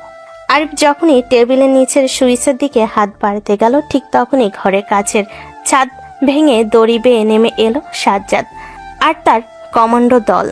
আরিফের হাতটা সুইচে পৌঁছানোর আগে সাজ্জাদ তার হাতে একটা নিখুঁত শট করলো। চিৎকার করে মাটিতে পড়ে গেল আরিফ। তার হাত থেকে চুরুটটা ছিটকে পড়ল। পুলিশ অফিসার নিয়াজ আহমেদ দলপ নিয়ে ঘরে ঢুকে আরিফকে হাতকড়া পরালেন। আরিফ রহমান আন্তর্জাতিক অপরাধ চক্র পরিচালনা, খুন এবং রাষ্ট্রীয় সম্পদ চুরির দায়ে আপনাকে গ্রেপ্তার করা হলো। ঈশান সাহেব, আপনি ঠিক আছেন? আমি ঠিক আছি নিয়াজ সাহেব, তবে আমার ভেতরের একটা বড় ক্ষত আজ উপড়ে গেল। যে পরিবারকে আমি নিজের ভাবতাম তার প্রতিটা মানুষ বিষাক্ত সাপের মতো আমাকে খুবলে খেতে চেয়েছে। রফিক সাহেব, আরিফের সব অ্যাকাউন্ট আর শ্যাডো নেটওয়ার্কের লকারগুলো সিল করার ব্যবস্থা করুন। জি স্যার, সব ব্যবস্থা হচ্ছে। কিন্তু স্যার, আমাদের আইটি উইং থেকে একটা জরুরি মেসেজ এসেছে। আমরা যখন এখানে অপারেশন চালাচ্ছিলাম তখন এই শ্যাডো নেটওয়ার্কের একটা স্লিপার সেল জানতে পেরেছে যে আপনি তুলি নামের একটি বের খোঁজ করছেন। ওরা তুলির ক্ষতি করার জন্য অলরেডি ওনার বাড়ির দিকে রওনা হয়েছে। রফিক সাহেবের এই কথাটা শোনা মাত্র ঈশানের গায়ে রক্ত হিম হয়ে গেল। যে মেয়েটি নিজের রক্ত দিয়ে তার প্রাণ বাঁচালো, সে আজ তার এই নোংরা অতীতের কারণে বিপদে পড়তে যাচ্ছে।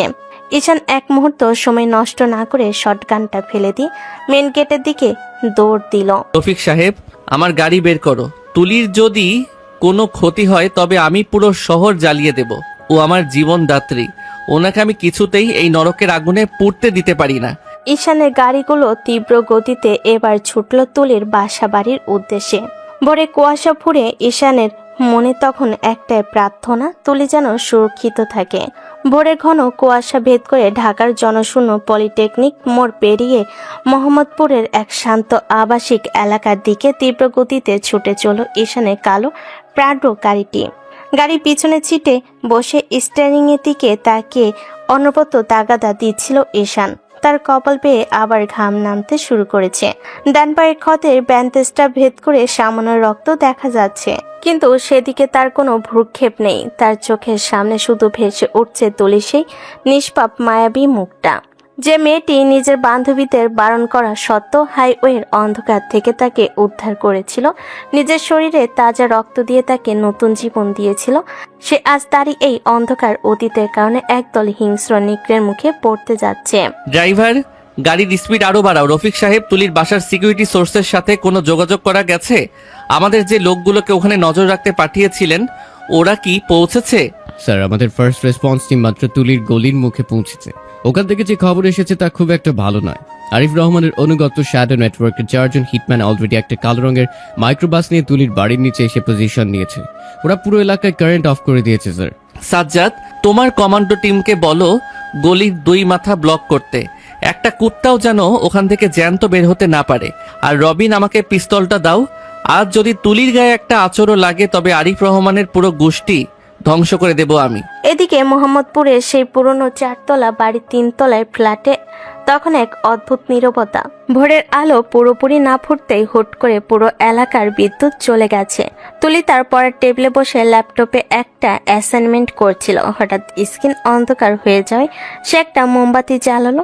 তার বাবা তখন ঘুমাচ্ছিলেন। মোমবাতি কাপা কাপা আলোয় তুলি যখন ডাইনিং রুমে আসছিল পানির বোতল নিতে, ঠিক তখনই বাইরের বারান্দার গ্রিলের একটা খসখস শব্দ শুনতে পেল সে। কোনো চোর বা অজানা মানুষের ছায়া কাছের ও পাশে দেখতে পেয়ে তুলির বুকটা ধক করে উঠল। কে কে ওখানে? বাবা, বাবা ওঠো, বারান্দায় মনে হয় কেউ এসেছে। তুলির কথা শেষ হওয়ার আগে একটা তীব্র শব্দে বারান্দার থাই গ্লাসের দরজাটা ভেঙে চুরমার হয়ে গেল। কালো মুখোশ পরা 2 জন লম্বা চওড়া লোক হাতে সাইলেন্সার লাগানো পিস্তল নিয়ে ঘরের ভেতর ঢুকে পড়ল। তুলি ভয়ে চিৎকার দিতে একজন লোক এসে তার মুখ চেপে ধরল। তুলির বাবা শোরগোল শুনে ঘর থেকে বের হতেই শুনে শুটারটি তার দিকে পিস্তল তাক করে থমথমে গলায় বলল, বুড়ো, এক পা সামনে বাড়াবি না, বাড়ালে বুক ঝাঁঝরা করে দিব। আমাদের টার্গেট শুধু এই মেয়েটা। বসের উপরের নির্দেশ, ঈশান চৌধুরীকে যে বাঁচিয়েছে তাকে এমন শিক্ষা দিতে হবে যাতে ঈশান সারা জীবন আফসোস করে। মেয়েটাকে তুলে নিয়ে চল। তুলি ছটফট করছিল, কিন্তু লোকটার দানবীয় শক্তির সামনে সে কিছুতেই পেরে উঠছিল না। তার চোখের কোণ দিয়ে অশ্রু গড়িয়ে পড়ছিল। ঠিক তখনই ড্রয়িং রুমের মেন দরজাটা লাথি মেরে ভেঙে ভেতরে ঢুকলো এক জ্বলন্ত আগ্নেয়গিরি। সে আর কেউ নয়, স্বয়ং ঈশান চৌধুরী।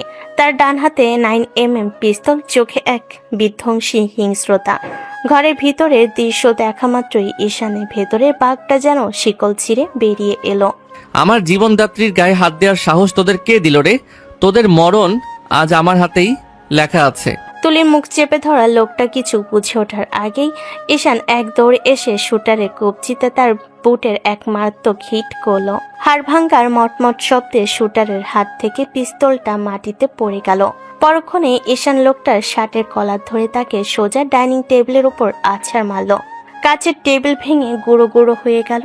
অন্য শুটারটি যখন ঈশানের দিকে পিস্তল তাক করতে গেল, ঈশান একটু সময় নষ্ট না করে মাটিতে রোল খেয়ে তুলির বাবার সামনে এসে দাঁড়ালো এবং 1 সেকেন্ডের পরপর দুটি ফায়ার করলো। ঈশানের নিখুঁত বুলেট শুটারের 2 কাঁধে এফোর ওফর করে দিল। লোকটা চিৎকার করে মেঝেতে লুটিয়ে পড়ল।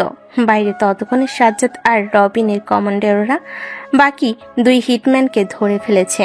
ঘরের ভেতর হুলুস আর গুলির আওয়াজ থামতেই পুরো ঘর জুড়ে এক নিস্তব্ধতা নেমে এলো। তুলি মোমবাতির আলো আর জানালার আবছা আলোয় ভালো করে তাকালো ঈশানের দিকে। কপালে সাদা ব্যান্ডেজ, চোখে তীব্র রাগ, কিন্তু তার দিকে তাকানোর পর সেই রাগ নিমিষেই এক অদ্ভুত মায়ায় রূপ নিয়েছে। তুলি চিনতে পারলো এ তো সেই হাইওয়ের রক্তাক্ত যুবক যাকে সে নিজের রক্ত দিয়ে বাঁচিয়েছিল। আপনি সেই লোকটা যাকে আমি হাসপাতালে, কিন্তু এরা কারা আর আপনি এখানে কিভাবে এলেন? হ্যাঁ তুলি, আমি সেই অভিশপ্ত মানুষ যাকে আপনি নিজের রক্ত দিয়ে নতুন জীবন দিয়েছিলেন। আমার নাম ঈশান চৌধুরী। আমার এই নাম আর আমার পেছনের অন্ধকার অতীত আজ আপনার জীবনকে বিপন্ন করে তুলেছিল। আমাকে মাফ করে দেবেন তুলি, আমি আপনার এই ঋণ কোনোদিন শোধ করতে পারবো না। ঈশান চৌধুরী, দেশের সেই বিখ্যাত শিল্পপতি, আপনি এত বড় লোক হয়েও কেন এভাবে শত্রুদের পেছনে ঘুরে বেড়াচ্ছেন? আর এরা কেন আমাকে মারতে চাইলো? কারণ আমার নিজের পরিবার, আমার নিজের রক্ত আমার সাথে বিশ্বাসঘাতকতা করেছে। কিন্তু আজ আমি আপনাকে কথা দিচ্ছি তুলি, আজ থেকে আপনার আর আপনার পরিবারের সুরক্ষার দায়িত্ব আমার পুরো সিকিউরিটি টিম এই বাড়ির চারপাশে থাকবে। আপনার একটা চুলে আঁচড় কাটার ক্ষমতাও এই দেশের কোনো অপরাধীর নেই। তুলি স্তব্ধ হয়ে ঈশানের দিকে তাকিয়ে রইল। যে মানুষটাকে সে সাধন ভেবে বাঁচিয়েছিল, সে যে এত বড় এক সাম্রাজ্যের মালিক এবং তার সুরক্ষার জন্য নিজের জীবন বাজি রেখে এভাবে ছুটে আসতে পারে, তা তুলির কল্পনার বাইরে ছিল।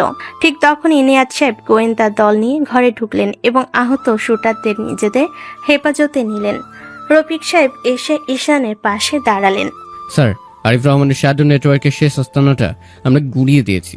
গ্রামের চৌধুরী বাড়ির বাবা আশরাফ আলী আর মা রাহেলা বেগম এখন সম্পূর্ণ একা, এবং ওনারা ঢাকার উদ্দেশ্যে রওনা হয়েছেন আপনার সাথে দেখা করার জন্য। ওনারা নাকি শেষবারের মতো আপনার কাছে ক্ষমা চাইতে চান। ক্ষমা? যে মা বাবা নিজের সন্তানকে 15 বছর অবহেলা করে খুনিদের হাতে তুলে দিতে পেরেছে, তাদের ক্ষমা করার মতো বড় মন আমার নেই রফিক সাহেব। তবে চৌধুরী বংশের শেষ হিসাবটা আমি মেলাবো। তুলি, আপনি সাবধানে থাকবেন, আমি আবার আসব। শুধু আপনাকে ধন্যবাদ দিতে নয়, আমার এই নতুন জীবনের প্রতিটি ক্ষণও আপনার নামে উৎসর্গ করতে। ঈশান যখন ধীর পায়ে ঘর থেকে বেরিয়ে যাচ্ছিল, তখন ভোরের সূর্যটা মেঘের আড়াল থেকে উকি দিচ্ছে। তুলি বারান্দার ভাঙা কাছের পাশ দিয়ে নিচে তাকিয়ে দেখলো সেই কোটিপতি যুবকটি গাড়িতে ওঠার আগে একবার উপরে তার দিকে তাকালো এবং মাথা নিচু করে সসম্মানে বিদায় নিল। তুলির বুকের ভেতর তখন এক নতুন অনুভূতির জন্ম হয়েছে। তুলি ঈশানের এই যাত্রা এখনো শেষ হয়নি। মোহাম্মদপুরের সেই পুরনো ফ্ল্যাট বাড়িটার নিচে যখন 4টে দামি কালো গাড়ি স্টার্ট নিল, তখন সকালে নরম আলোয় চারপাশে কুয়াশা পুরোপুরি কেটে গেছে। তুলি বারান্দার ভাঙা গ্রিলটার পাশে এসে দাঁড়ালো। নিচে দাঁড়িয়ে থাকা বডিগার্ডদের বিশাল দল আর চারিদিকে কড়া নিরাপত্তা বলয় তাকে মনে করিয়ে দিচ্ছিল যে একটু আগে তার সাধারণ ড্রয়িং রুমে যে যুবকটি ঝড় তুলে চলে গেল, সে এই দেশের এক অদৃশ্য অধিপতি। তুলি মনের ভেতর এক অদ্ভুত তোলপাড় শুরু হয়েছে। সে যে সাধারণ মানুষকে স্রেফ মানবতার খাতিরে হাইওয়ের পাশ থেকে কুড়িয়ে এনেছিল, সে নাকি দেশের শীর্ষ কোটিপতি ঈশান চৌধুরী। নিজের শরীরে বইতে থাকা ঈশানের সেই ও নেগেটিভ রক্ত যেন এই মুহূর্তে তুলির ধমনীতে এক নতুন শিহরণ জাগিয়ে তুলল। তুলি জানে আজ থেকে তার এই মধ্যবিত্ত শান্ত জীবনটা চিরদিনের জন্য বদলে গেছে। বাবা, তুমি ঠিক আছো তো? লোকটার কথা শুনলে? ও নাকি ঈশান চৌধুরী। আমি তো বিশ্বাসই করতে পারছি না যে এত বড় বিপদের জাল ওনার চারপাশে বিছানো রয়েছে, আর ওনার শত্রুরা আমাকে মারার জন্য আমাদের এই ঘরে চলে এসেছিল। আমি ঠিক আছি মা, তবে ওই যুবকের চোখের পানি কোনো অপরাধ হিংস্রতা দেখিনি। দেখেছি আপনজনের দেওয়া চরম ক্ষতের যন্ত্রণা। তুই যার প্রাণ বাঁচিয়েছিস তুলি। সে কোনো সাধারণ মানুষ নয়। ওনার একটা শত্রুর যা ক্ষমতা, ওনার দেওয়া সিকিউরিটি ছাড়া আমরা এখন এক পাও বাইরে যেতে পারবো না। কিন্তু তুই কি সত্যি ওনার এই নতুন দায়িত্ব মেনে নিতে পারবি মা? বাবা, আমি যখন ওনাকে বাঁচিয়েছিলাম তখন ওনার পরিচয় জানতাম না, কিন্তু আজ যখন উনি নিজের জীবন বাজি রেখে আমাদের বাঁচাতে এই ঘরে ছুটে এলেন, তখন ওনার চোখের সেই মায়া আমি উপেক্ষা করতে পারছি না। উনি যতই কোটিপতি হন না কেন, ওনার এই একা লড়াইয়ে আমি ওনাকে আর একা ছেড়ে দিতে পারবো না। এদিকে ঢাকার গুলশানের প্রধান কর্পোরেট হেডকোয়ার্টারের ৫০ তলার কাজঘেরা আলিশান কেবিনে বসেছিল ঈশান। টেবিলের উপর সাজানো রয়েছে আরিফ রহমানের শ্যাডো নেটওয়ার্কের সমস্ত বাজেয়াপ্ত করা ফাইলের কপি। কিন্তু ঈশানের চোখ সেদিকে না, সে তার টেবিলের উপর রাখা তুলির সেই সাধারণ হাসি মুখের ছবিটার দিকে তাকিয়েছিল। জীবনে প্রথম সে অনুভব করলো তার এই ১,০০০ কোটি টাকার সাম্রাজ্যের চেয়েও মূল্যবান একটা সম্পদ সে খুঁজে পেয়েছে, সে হলো তুলি। ঠিক তখনই কেবিনের দরজা খুলে ভেতরে ঢুকলেন রফিক সাহেব। ওনার পেছনে অত্যন্ত ক্লান্ত এবং অপরাধীর মতো মুখ নিচু করে দাঁড়িয়ে আছেন আশরাফ আলী চৌধুরী এবং রাহেলা বেগম। স্যার, আপনার বাবা আর মা গ্রাম থেকে সরাসরি এখানে এসেছেন। ওনার গত 2 ঘন্টা ধরে বাইরে অপেক্ষা করছিলেন। আপনার সাথে কথা বলাটা ওনাদের জন্য খুব জরুরি। রফিক সাহেব, আপনি বাইরে যান। আর হ্যাঁ, তুলি সুরক্ষার আপডেট কি? ওনারা ঠিক আছেন তো? জি স্যার, তুলি ব্যাম এখন ওনার বাবার সাথেই আছেন। আমাদের black cat security duty team ওনার বাড়ির নিচে 24 ঘন্টা ডিউটিতে আছে। ওনার কোনো অসুবিধা হবে না। চমৎকার। এবার আপনারা বলতে পারেন চৌধুরী বাড়ির সম্মানিত জমিদার সাহেব এবং ওনার স্ত্রী আজ এই ভিখারির দৌড়ে কেন এসেছেন। 15 বছর আগে যে ছেলেকে চুরির অপবাদ দিয়ে ঘাট ধাক্কা দিয়ে বের করে দিয়েছিলেন, তার এই এসআই গ্রুপের বিলাসবহুল সোফায় বসতে আপনাদের লজ্জা করছে না? ঈশানের গলার সেই বরফ শীতল কণ্ঠস্বর শুনে আশরাফ আলী চৌধুরী কাঁপতে কাঁপতে সেখানে এসে দাঁড়ালেন। ওনার চোখ দিয়ে টপ টপ করে জল গড়িয়ে পড়ছিল। রাহেলা বেগম আর হাত ধরে রাখতে পারলেন না। তিনি সরাসরি ঈশানের পায়ের কাছে মেঝেতে বসে পড়লেন। যে মা কোনোদিন ঈশানকে বুকে টেনে নেয়নি, আজ সে নিজের মেজ ছেলে আর জামের পাপের শাস্তি ও রাজকীয় পতন দেখে পুরোপুরি ভেঙে পড়েছেন। ঈশান রে, আমারে তুই কোলাঙ্গার মা বলে একটা লাথি মেরে তাড়িয়ে দে বাবা। তাও এভাবে বলিস না। আমরা জানতাম না যে আরিফ আমাদের এত বড় সর্বনাশ করবে। তোর দাদাজানের খুনের সাথে আমরা জড়িত ছিলাম না রে বাবা। ইমরান আর আরিফ মিলে সব সাজিয়েছিল, আমাদের অন্ধ করে রেখেছিল টাকার লোভে। ঈশান, আমি তোর অপরাধী বাবা। আজ আমাদের চৌধুরী বাড়ির সমস্ত সম্পত্তি ব্যাংক সিল করে দিয়েছে। ইমরান জেলে, আরিফ ও গোয়েন্দা হেফাজতে। আমাদের মাথা গোজার কোনো ঠাঁই নেই। আমরা তোর কাছে সম্পত্তির ভাগ চাইতে আসিনি রে পাগল, শুধু মরে যাওয়ার আগে তোর এই মুখটা দেখে মাফ চাইতে এসেছি। মাফ? বাবা মা 15 বছর ধরে যে ছেলেটা ঢাকার রাস্তায় রাস্তায় নাকে ফুটপাতে জমিয়েছে, যাকে রাতের পর রাত নিজের আপনজনদের অবহেলার স্মৃতি তাড়া করে বেরিয়েছে, তার সেই 15টা বছর কি আপনারা ফিরিয়ে দিতে পারবেন? পারবেন না। দাদাজানকে আপনারা বাঁচাতে পারেননি, কারণ আপনাদের চোখে তখন শ্যাডো নেটওয়ার্কের টাকার লোভ ছিল। চৌধুরী বাড়ির ওই রক্তমাখা ঐতিহ্য আমি আজীবনের জন্য লাথি মেরে ত্যাগ করলাম। রফিক সাহেব, ওনাদের জন্য ঢাকার এক কোনায় একটা সাধারণ ফ্ল্যাট আর ওনাদের বেঁচে থাকার জন্য মাসিক খরচের ব্যবস্থা করে দিন। এর চেয়ে বেশি 1 পয়সাও ওনারা আমার সাম্রাজ্য থেকে পাবেন না। আর আজ থেকে ওনাদের সাথে আমার সব সম্পর্ক শেষ। বাবা মাকে ঘর থেকে বের করে দেওয়ার পর ঈশান সোফায় হেলান দিয়ে বসলো। তার চোখ দিয়ে এক ফোঁটা অশ্রু গড়িয়ে পড়ল, যা সে হাত দিয়ে মুছে নিল। চৌধুরী বংশের পাপের সাম্রাজ্য সে পুরোপুরি ধ্বংস করে দিয়েছে, কিন্তু তার জীবনের গল্প তো এখন অন্য এক সুন্দর বাঁক নিতে শুরু করেছে। সে তার ফোনটা হাতে নিয়ে একটা বিশেষ নাম্বারে ডায়াল করলো। ওপাশ থেকে রিং হওয়ার পর ভেসে এলো এক মিষ্টি ও শান্ত কণ্ঠস্বর। হ্যালো তুলি, আমি ঈশান বলছি। আপনার ঘরের বারান্দার কাজগুলো কি ঠিক করা হয়েছে? আপনার বাবা এখন কেমন আছেন? ঈশান সাহেব, হ্যাঁ, আপনার লোকেরা এসে সব ঠিকঠাক করে দিয়ে গেছে। বাবা এখন শান্ত আছেন। কিন্তু আপনার কথা বলুন, আপনার পায়ের ক্ষতটা কি আবার ফেটে গেছে? আপনার গলার আওয়াজ এত ভারী শোনাচ্ছে কেন? আপনি কি ঠিক আছেন? জীবনের সব যুদ্ধ জিতে যাওয়ার পরও মানুষ যখন নিজেকে একা আবিষ্কার করে তুলি, তখন সে ঠিক থাকতে পারে না। কিন্তু আজ আপনার এই কণ্ঠস্বর শুনে মনে হচ্ছে আমার এই কোটি টাকার সিংহাসনটা আপনার মায়াবী হাসির সামনে বড্ড তুচ্ছ। তুলি, আমি কি আজ সন্ধ্যায় আপনার সাথে একটা সাধারণ চায়ের দোকানে দেখা করতে পারি? কোনো বডিগার্ড ছাড়া, কোনো দামি গাড়ি ছাড়া, শুধু আপনার সেই হাইওয়ের পাশে পড়ে থাকা ঈশান হয়ে? ওপাশ থেকে তুলি কিছুক্ষণ নীরব রইল, তারপর এক মৃদু ও লাজুক হেসে বলল, আমি অপেক্ষা করব ঈশান, তবে এবার আর চায়ের দোকানে নয়, আমাদের এই ছোট্ট মধ্যবিত্ত ঘরের ড্রয়িং রুমের দরজা আপনার জন্য সবসময় খোলা থাকবে। ঈশানের বুকের ভেতর জমে থাকা 15 বছরের অন্ধকার যেন তুলির এই একটা কথাই এক নিমিষেই কর্পূরের মতো উড়ে গেল। দেশের টপ কোটিপতি ঈশান চৌধুরী এবার তার জীবনের আসল রাজকন্যাকে নিজের প্রাসাদে নিয়ে আসার চূড়ান্ত প্রস্তুতি শুরু করলো। সন্ধ্যার পর থেকে ঢাকার আকাশ মেঘলা ছিল, আর রাতের গভীরতা বাড়ার সাথে সাথে তার রূপ নিল এক প্রলয়ঙ্কারী কালবৈশাখীতে।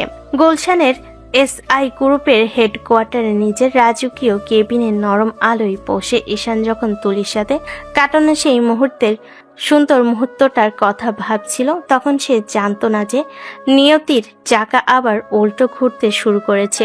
আরিফ রহমানকে গ্রেপ্তার করে আর চৌধুরী বংশের পাপের সাম্রাজ্যর সিলকালা করে ঈশান ভেবেছিল সে দাবার শেষ চালটা খেলে ফেলেছে, কিন্তু অপরাধের অন্ধকার জগৎ এত সহজে তার অধিপত্য ছাড়ে না। দ্য শ্যাডো নেটওয়ার্কের শিখর যে শুধু আরিফ রহমান বা ইমরান চৌধুরীর মাঝে সীমাবদ্ধ ছিল না, তা ঈশানের নিখুঁত ও নিটোল পরিকল্পনার দেওয়ালে প্রথম বড় ফাটল ধরিয়ে প্রমাণ করল এক আশঙ্কিক ও দুঃসংবাদ। স্যার, এক চরম সর্বনাশ হয়ে গেছে। আমাদের পুরো পরিকল্পনাটাই ভেস্তে গেছে স্যার। কি হয়েছে রফিক সাহেব? আপনি এভাবে কাঁপছেন কেন? নিয়াজ সাহেব তো আরিফকে নিয়ে জয়েন্ট ইন্টারোগেশন সেলে গেছেন, সেখানে কোনো সমস্যা? স্যার, আধা ঘন্টা আগে ঢাকা ময়মনসিংহ হাইওয়েতে পুলিশের প্রিজন ভ্যানের উপর এক ভয়াবহ অ্যাম্বুশ হয়েছে।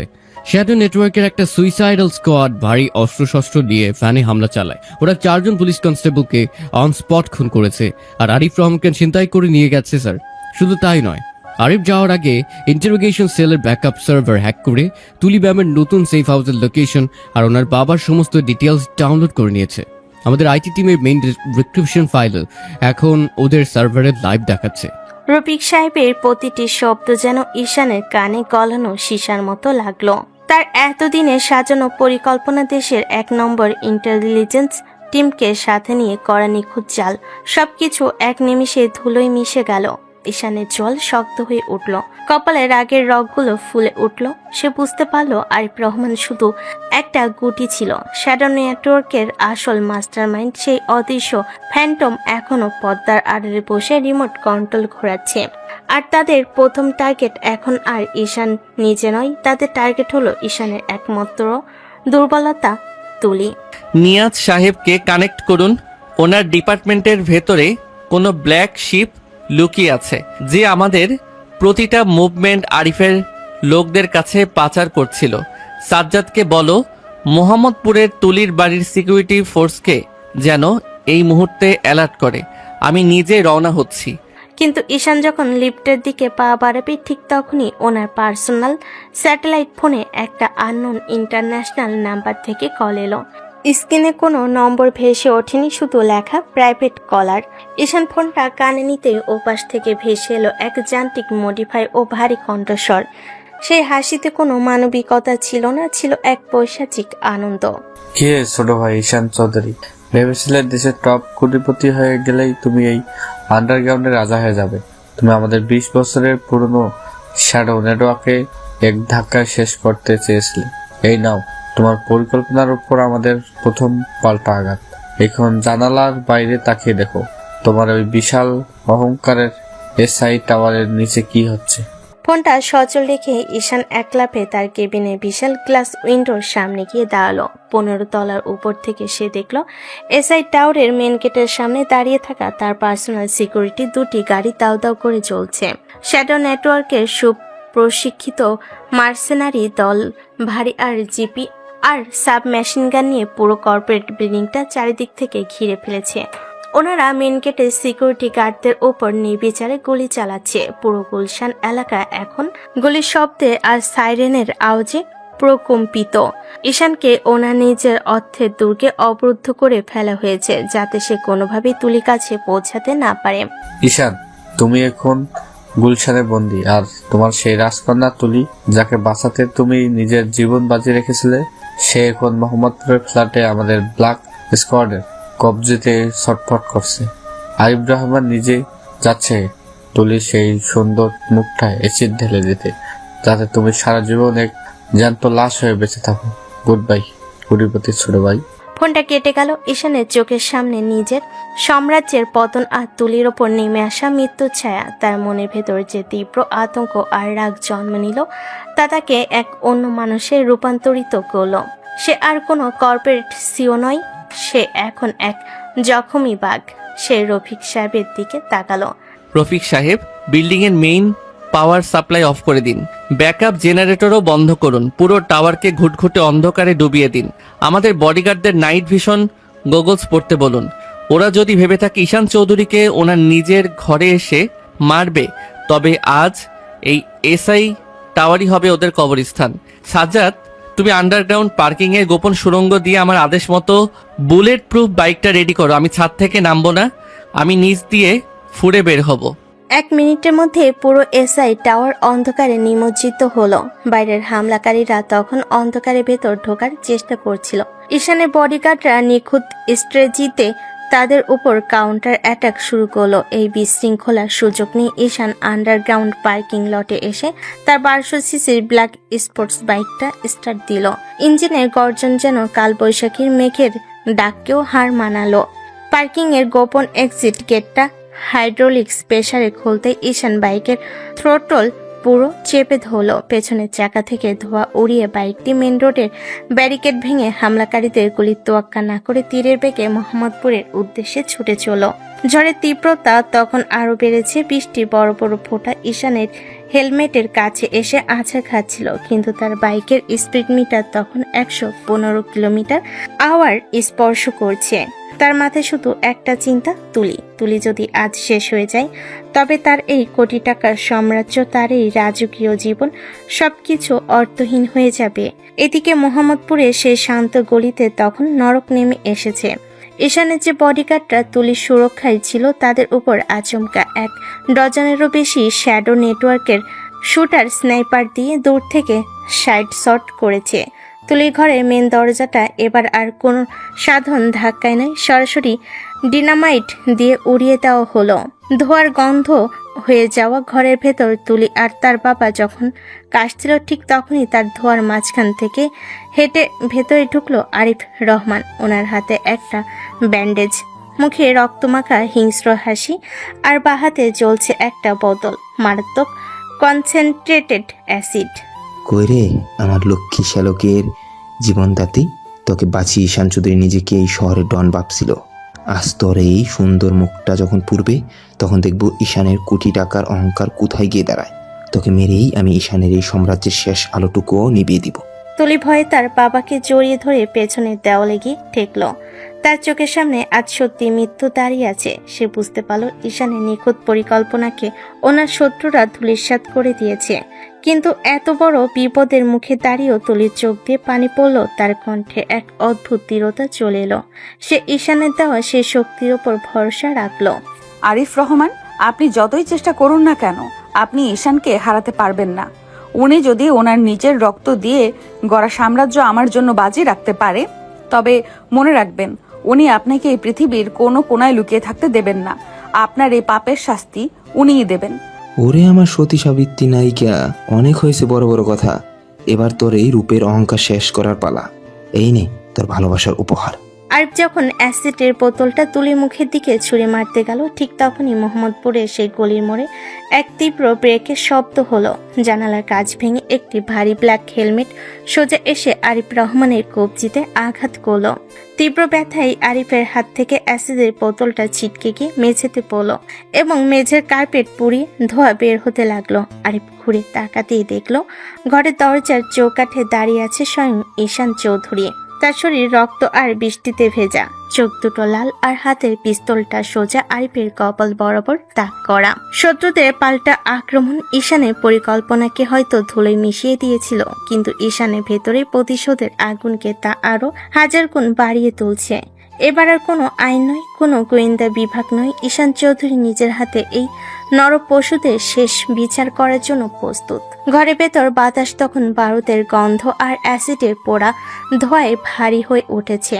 দরজার চৌকাঠে দাঁড়িয়ে থাকা ঈশানের শরীর থেকে বৃষ্টির জল আর ক্ষত থেকে তাজা রক্ত চুইয়ে মেঝেতে পড়ছে, কিন্তু ওনার স্থির হাতে নিশানা আরিফ রহমানের কপাল থেকে এক চুলও নয়নি। আরিফ নিজের কবজি চেপে ধরে ব্যথায় চিৎকার করছিল, আর মেঝের কার্পেটে তখন অ্যাসিডের শেষ অংশটুকু ফুসে ফুসে পড়ছিল। তুলি আর তার বাবা দেওয়ালের কোণ ঘেঁষে দাঁড়িয়ে এই ভয়ঙ্কর দৃশ্য দেখছিল।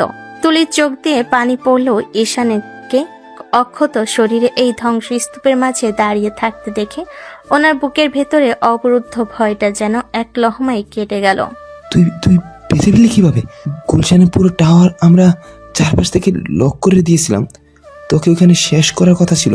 তুই যাদের ভরসায় এই ফাঁদ পেতেছিলি আরিফ ভাই, তাদের লাশগুলো এখন গুলশানের রাস্তায় পড়ে আছে। তোদের ওই শ্যাডো নেটওয়ার্কের ভাড়াটে গুন্ডারা টাকার জন্য লড়ে, আর আমি লড়ি আমার এই নতুন জীবনের অস্তিত্বের জন্য, আমার এই জীবনদাত্রীর সম্মানের জন্য।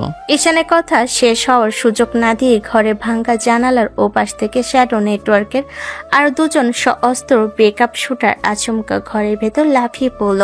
ওদের হাতে ছিল অটোমেটিক সাব মেশিন গান। এক সেকেন্ডের ভগ্নাংশে ঈশান চৌধুরী ডাইনিং টেবিলের ওপরে স্লাইড করে শরীরটাকে শূন্যে ভাসিয়ে দিল। শুটারদের প্রথম ব্রাশ পায়ের ঘরের পেছনে দেওয়াল ঝাঁঝা করে দিল।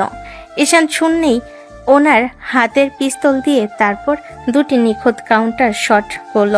প্রথমে বুলেটটি প্রথম শুটারের কপাল ভেদ করে গেল এবং দ্বিতীয় বুলেটটি অন্য শুটারের বুকের মাঝখানে গিয়ে বিঁধল। দুজনে এক বিন্দু শব্দ করার সুযোগ না পেয়ে মেঝেতে আছাড় খেয়ে পড়ল। সাজ্জাদ, রবিন বিল্ডিং এর পেছনে গলি ক্লিয়ার করো। আপনি আর আপনার বাবা এই টেবিলের নিচে পজিশন নিন যতক্ষণ না আমি বলছি। কেউ মাথা উপরে তুলবেন না। তুলি এক মুহূর্ত দ্বিধা না করে তার বাবাকে টেনে নিয়ে শক্ত কাঠের টেবিলটার নিচে আশ্রয় নিল। তুলির চোখ তখনও ঈশানের ওপর নিবদ্ধ। সে দেখলো আজ এক অন্য ঈশানকে, যার সামনে কোনো অন্যায় টিকতে পারছে না।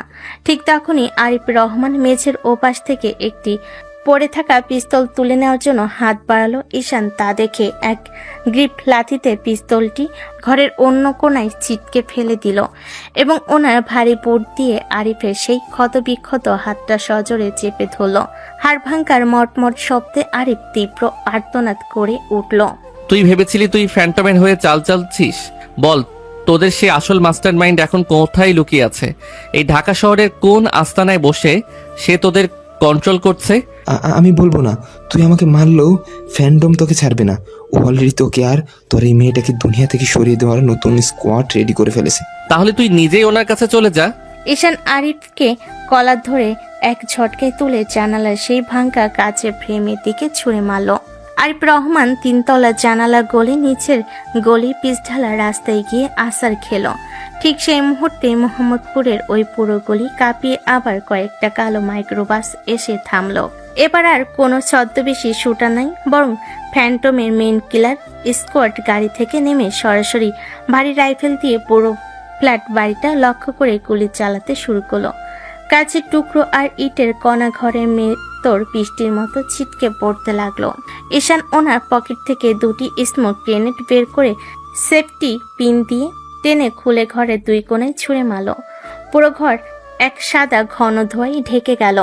ওনার চোখে তখনও নাইট ভিশন মোডে অভ্যস্ত। সে ধীর পায়ে টেবিলের নিচে গিয়ে তুলির হাতটা শক্ত করে নিজের হাতের মুঠোয় নিল। ঈশানের হাতের উষ্ণতা তুলির সমস্ত ভয় দূর করে দিল। তুলি, আমাদের এখান থেকে এখনই বের হতে হবে। ওরা পুরো বিল্ডিং উড়িয়ে দেওয়ার প্ল্যান করছে। আপনি আমাকে বিশ্বাস করেন তো? আমি আপনাকে নিজের জীবনের চেয়েও বেশি বিশ্বাস করি ঈশান। আপনি যেখানেই নিয়ে যাবেন আমি সেখানেই যাব। শুধু আমার বাবাকে বাঁচান। আপনার বাবার দায়িত্ব আমার বডিগার্ডদের। সাজ্জাদ অলরেডি ব্যাকডোর সিকিউর করেছে। আপনি শুধু আমার সাথে পা মেলান। ঈশান তুলিকে এক হাতে জড়িয়ে অন্য হাতে পিস্তল উঁচিয়ে ধোয়ার ভেতর দিয়ে ছাদের সিঁড়ির দিকে ছুটল। পেছনের সিঁড়িঘর দিয়ে তখন আরও তিনজন শুটার উপরে উঠছিল। ঈশান সিঁড়ির রেলিং এর উপর ভর দিয়ে শরীরটাকে ঝুলিয়ে দিয়ে নিচ থেকে উপরের দিকে অন্ধের মতো তিনটি ফায়ার করলো। শুটাররা সিঁড়ি থেকে গড়িয়ে নিচে পড়ে গেল। ঈশান তুলিকে নিয়ে সোজা চারতলা ছাদের উপর চলে এলো। বাইরে তখন কালবৈশাখী ঝড়ো হাওয়া আর মুষলধারে বৃষ্টি। ছাদের উপরে এসে দাঁড়াতে ঈশান দেখলো আকাশের বুক চিরে একটি লোগোবিহীন কালো হেলিকপ্টার অত্যন্ত নিচু দিয়ে ছাদের দিকে এগিয়ে আসছে। হেলিকপ্টারের দরজা খোলা মাত্রই সার্চ লাইটে তীব্র আলো এসে পড়ল ঈশানার তলির ওপর। আর সেই দরজায় দাঁড়িয়ে এক হাত দিয়ে স্নাইপার রাইফেল তাক করে আছে এক রহস্যময়ী ব্যক্তি, যার মুখে একটি সিলভার কালারের মুখোশ। সে আর কেউ নয়, স্বয়ং দ্য ফ্যান্টম। ঈশান চৌধুরী, শেষ রক্ষা তোমার হলো না। তোমার এই কোটিপতির খেলা আজ এই ছাদেই শেষ হবে। ফ্যান্টম স্নাইপারের ট্রিগার চাপার আগেই ঈশান তুলিকে নিজের শরীরে নিচে ড্রাইভ দিয়ে ছাদের এক বিশাল পানির ট্যাঙ্কের আড়ালে নিয়ে গেল। ফ্যান্টমের বুলেট ট্যাঙ্কের লোহার গায়ে লেগে ইস্পাক তৈরি করলো। ঈশান বুঝতে পারলো এই খেলা ছাদে ভারী হেলিকপ্টারের সামনে ওনার হাতের ছোট পিস্তল দিয়ে বেশক্ষণ টিকে থাকা যাবে না। ওনাকে এবার ওনার জীবনের সবচেয়ে বড় এবং ভয়ঙ্কর ঝুঁকিটা নিতেই হবে। সে তুলি চোখের দিকে তাকালো, যেখানে শুধু ঈশানের জন্য ভালোবাসা আর ভরসা চকচক করছিল। কালবৈশাখী ঝড় হাওয়া আর মুষলধারে বৃষ্টির মধ্যে মোহাম্মদপুরে সে 4 তলা ছাদটি যেন এক রণক্ষেত্রে পরিণত হয়েছিল। সার্চ লাইটে তীব্র আলোয় পানির ট্যাঙ্কের আড়ালে তুলিকে নিজের শরীরে নিচে আগলে রেখেছিল ঈশান। হেলিকপ্টারের দরজায় দাঁড়িয়ে থাকা সিলভার মুখোশধারী ফ্যান্টম তখনও ওনার স্নাইপার রাইফেল দিয়ে অনবরত গুলি চালাচ্ছিল। লোহার ট্যাঙ্কে বুলেটের আঘাত লেগে আগুনের ফুলকি ছিটতে পড়েছিল চারপাশে। ঈশান জানতেন শুধু ডিফেন্স করে এই আন্তর্জাতিক অপরাধীর হাত থেকে বাঁচা অসম্ভব। ওনাকে এখন শেষ চালটি চালতে হবে। সে পকেট থেকে ওনার পার্সোনাল স্যাটেলাইট রিমোটটি বের করে একটি লাল বাটনে চাপ দিলেন। ফ্যান্টম, তুই ভেবেছিস আমি তৈরি না হয়ে তুলিকে নিয়ে এই খোলা ছাদে এসেছি? ওপরে তাকিয়ে দেখ, এই আকাশের মালিক এখন কে? ঈশানের কথা শেষ হতে না হতে মেঘে ঢাকা আকাশ চিরে তীব্র গতিতে ধেয়ে এলো বাংলাদেশ বিমান বাহিনীর 2টি অত্যাধুনিক গানশিপ হেলিকপ্টার, যা নিয়াজ সাহেবের বিশেষ গোয়েন্দা কমান্ডো টিম পরিচালনা করছিল। একই সাথে ছাদের দরজা ভেঙে ভেতরে ঢুকে পড়ল সাজ্জাদ, রবিন এবং 1 ডজন সশস্ত্র কমান্ডো। বিমান বাহিনীর গানশিপের ভারী লেজার লক হতেই ফ্যান্টমের পাইলট ভয় পেয়ে হেলিকপ্টার ঘুরিয়ে পালানোর চেষ্টা করলো, কিন্তু ঈশান ততক্ষণে ট্যাঙ্কের আড়াল থেকে বেরিয়ে এসে মাটিতে হাঁটু গেড়ে বসে ওনার হাতে বিশেষ স্নাইপার রাইফেল দিয়ে ফ্যান্টমের হেলিকপ্টারের রোটর ব্লেড লক্ষ্য করে 2টি নিখুঁত শট করলেন। তীব্র বিস্ফোরণে হেলিকপ্টারটি ছাদ থেকে কিছুটা দূরে এক পরিত্যক্ত খালি মাঠে গিয়ে আছাড় খেয়ে পড়ল। কমান্ডাররা দ্রুত সেই ধ্বংস স্তূপে গিয়ে ঘিরে ফেলে ফ্যান্টমকে। জীবিত অবস্থায় টেনে বের করলো। ওনার মুখে সিলভার মুখোশটা টান দিয়ে খুলে ফেলতেই নিয়াজ সাহেব চমকে উঠলেন। এই লোক আর কেউ নয়, চৌধুরী বংশের এক সময়কার প্রধান আইনি উপদেষ্টা এবং দাদাজানের পরম বিশ্বস্ত ব্যারিস্টার রফিকুল ইসলাম, যিনি গত 20 বছর ধরে পদ্মার আড়ালে থেকে শ্যাডো নেটওয়ার্কের সুতো নাড়াচ্ছিলেন। এই ঘটনার ঠিক 3 দিন পর নওগাঁর নিয়ামতপুরের সেই ঐতিহ্যবাহী চৌধুরী বাড়ির বিশাল উঠোনে এক অভূতপূর্ব সমাবেশের আয়োজন করা হয়েছে।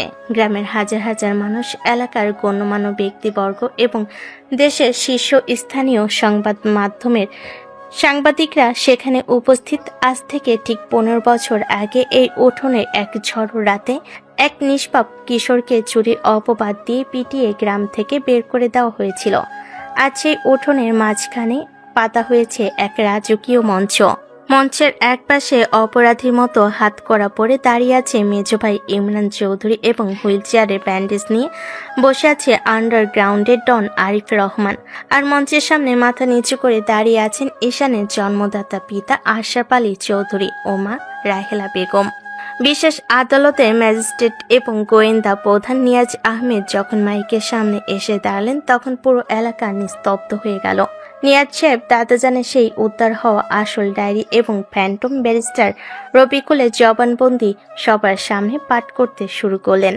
আজ থেকে 15 বছর আগে চৌধুরী বাড়ির ছোট ছেলে ঈশান চৌধুরী ওনার দাদাজানের সিন্দুক থেকে কোনো টাকা বা গহনা চুরি করেননি।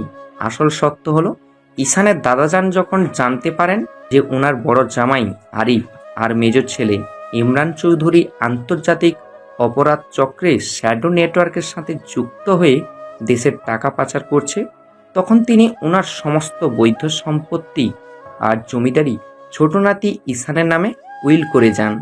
এই উইলটি ধামাচাপা দেওয়ার জন্য এবং ঈশানকে চিরদিনের জন্য দাদাজানের কাছ থেকে দূরে সরাতে আরিফ আর ইরমান মিলে ওনার পড়ার টেবিলে দাদাজানের সিন্ধুকের গহনা লুকিয়ে রেখে চুরির এক মিথ্যা নাটক সাজিয়েছিল। আজ আইনি ও বৈজ্ঞানিক তদন্তে প্রমাণিত যে ঈশান চৌধুরী সম্পূর্ণ নির্দোষ এবং চৌধুরী বংশের একমাত্র বৈধ উত্তরাধিকারী। নিয়াজ সাহেবের এই ঘোষণার সাথে সাথে পুরো গ্রামবাসী করতালি দিয়ে উঠল। মেজ ভাই ইমরান আর আরিফ রহমানের দিকে তাকিয়ে গ্রামের মানুষ থুতু ফেলতে লাগলো। নিজের মা রাহেলা বেগম আর বাবা আশরাফ আলী চৌধুরী তখন কান্নায় ভেঙে পড়ে নিজেদের ভুল বুঝতে পারলেন। ওনারা বুঝতে পারলেন যে সন্তানকে ওনারা পথের ভিখারি বানিয়ে তাড়িয়েছিলেন, সে আজ নিজের যোগ্যতার সততাই দেশের 1 নম্বর কোটিপতি হয়ে ফিরে এসেছে, আর ওনাদের লোভী সন্তানরা আজ ওনাদের রাস্তায় বসিয়েছে। ঠিক তখনই একটি বিলাসবহুল রাজকীয় গাড়ি এসে চৌধুরী বাড়ির তোরণের সামনে থামলো। গাড়ির দরজা খুলে ধীর পায়ে নেমে এলেন ঈশান চৌধুরী। আজ ওনার পরনে কোনো যুদ্ধের পোশাক নেই, পরনে এক চমৎকার সাদা শেরওয়ানি। গাড়ি থেকে নেমে ঈশান নিজের অন্য পাশের দরজাটি খুলে দিলেন এবং পরম মায়ায় যার হাত ধরে নামিয়ে আনলেন সে আর কেউ নয়, আমাদের গল্পের আসল নায়িকা তুলি। তুলির পরনে লাল বেনারসি শাড়ি, কপালে ছোট্ট টিপ আর চোখে এক অপার্থিব সুখের আলো। তুলির বাবাও ওনাদের সাথে গাড়ি থেকে নামলেন। ঈশান ধীর পায়ে ওনার মা বাবার সামনে এসে দাঁড়ালেন। রাহেলা বেগম ঈশানের হাত ধরে কেঁদে উঠলেন। বাবা ঈশান, আমাদের তুই মাফ করে দে, আমরা তোকে চিনতে পারিনি, আমাদের সমস্ত অহংকার আজ ধুলোয় মিশে গেছে, তুই আজ এই বাড়ির মালিক, আমাদের তাড়িয়ে দিলেও আমাদের কোনো ক্ষোভ নেই বাবা। আমি আপনাদের তাড়িয়ে দেব না মা। যে চৌধুরী বাড়ির নামে এই নোংরা অপবাদ আর অপরাধ মিশেছিল, আমি আজ এই পুরো জমিদারি আর চৌধুরী বাড়িটাকে একটি সরকারি ট্রাস্টের অধীনে দান করে দিলাম। আজ থেকে এই বিশাল বাড়িটি হবে একটি আধুনিক এতিমখানা এবং কৃষি গবেষণাগার। আর আপনাদের থাকার জন্য আমি ঢাকার যে ফ্ল্যাটটা দিয়েছি, আপনারা সেখানেই সসম্মানে শেষ জীবনটা কাটাবেন। চৌধুরী বংশের পাপের অধ্যায় আজ এখানেই শেষ হলো। জমিদারি আর লোক দেখানো অহংকার ত্যাগ করে ঈশান যখন তুলির দিকে তাকালেন, তখন ওনার চোখে আর কোনো প্রতিশোধের আগুন ছিল না, ছিল এক মহাসমুদ্রের মতো শান্ত ভালোবাসা। সে তুলির হাতটা নিজের হাতের মুঠোয় নিয়ে সবার সামনে ঘোষণা করলেন, 15 বছর আগে এই গ্রাম আমাকে একলা করে তাড়িয়ে দিয়েছিল। আমি 1000 কোটি টাকা কামিয়েও শান্তিতে ঘুমাতে পারিনি। কিন্তু হাইওয়ের পাশে রক্তাক্ত অবস্থায় পড়ে থাকার পর এই মেয়েটি যখন আমাকে নিজের রক্ত দিয়ে বাঁচিয়েছিল, সেদিন আমি আমার জীবনের আসল কোটিপতির সন্ধান পেয়েছি। তুলির এই পবিত্র ভালোবাসাই আমার জীবনের সবচেয়ে বড় সম্পত্তি। আজ এই গ্রামবাসীর সামনে, আমার দাদাজানের আত্মার সামনে আমি তুলিকে আমার অর্ধাঙ্গিনী হিসেবে গ্রহণ করছি। তুলি ঈশানের চোখের দিকে তাকিয়ে এক মধুর ও লাজুক হাসলো। ওনার এই হাসির সামনে আজ এসআই গ্রুপের 1000 কোটি টাকার সিংহাসনটাও বড্ড ফিকে মনে হচ্ছিল। তুলি জানতো ওনার ভালোবাসার মানুষটি আজ ওনার সমস্ত দুঃখ আর অতীতকে জয় করে এক নতুন আলোয় ফিরে এসেছে। বিকেলের মিষ্টি সূর্যটা যখন চৌধুরী বাড়ির ওপর হেলে পড়ল, তখন চারপাশের পাখিদের কলকাকলিতে এক উৎসবের আমেজ নেমে এলো। এতিমখানার শিশুরা নতুন জামা পরে চারিদিকে হাসাহাসি করছে। দীর্ঘ 15 বছরের অবহেলা, কষ্ট, কুয়াশা আর রক্তের দাগ মুছে ঈশান আর তুলির জীবন এক নতুন এবং চিরস্থায়ী সুখের বাঁধনে জড়িয়ে গেল। কুৎসিত অপবাদের অবসান ঘটিয়ে সত্যের জয় হলো এবং এক চমৎকার হ্যাপি এন্ডিং এর মাধ্যমে শেষ হলো চৌধুরী বাড়ির অবহেলিত ছোট ছেলের এক রাজকীয় রূপকথা।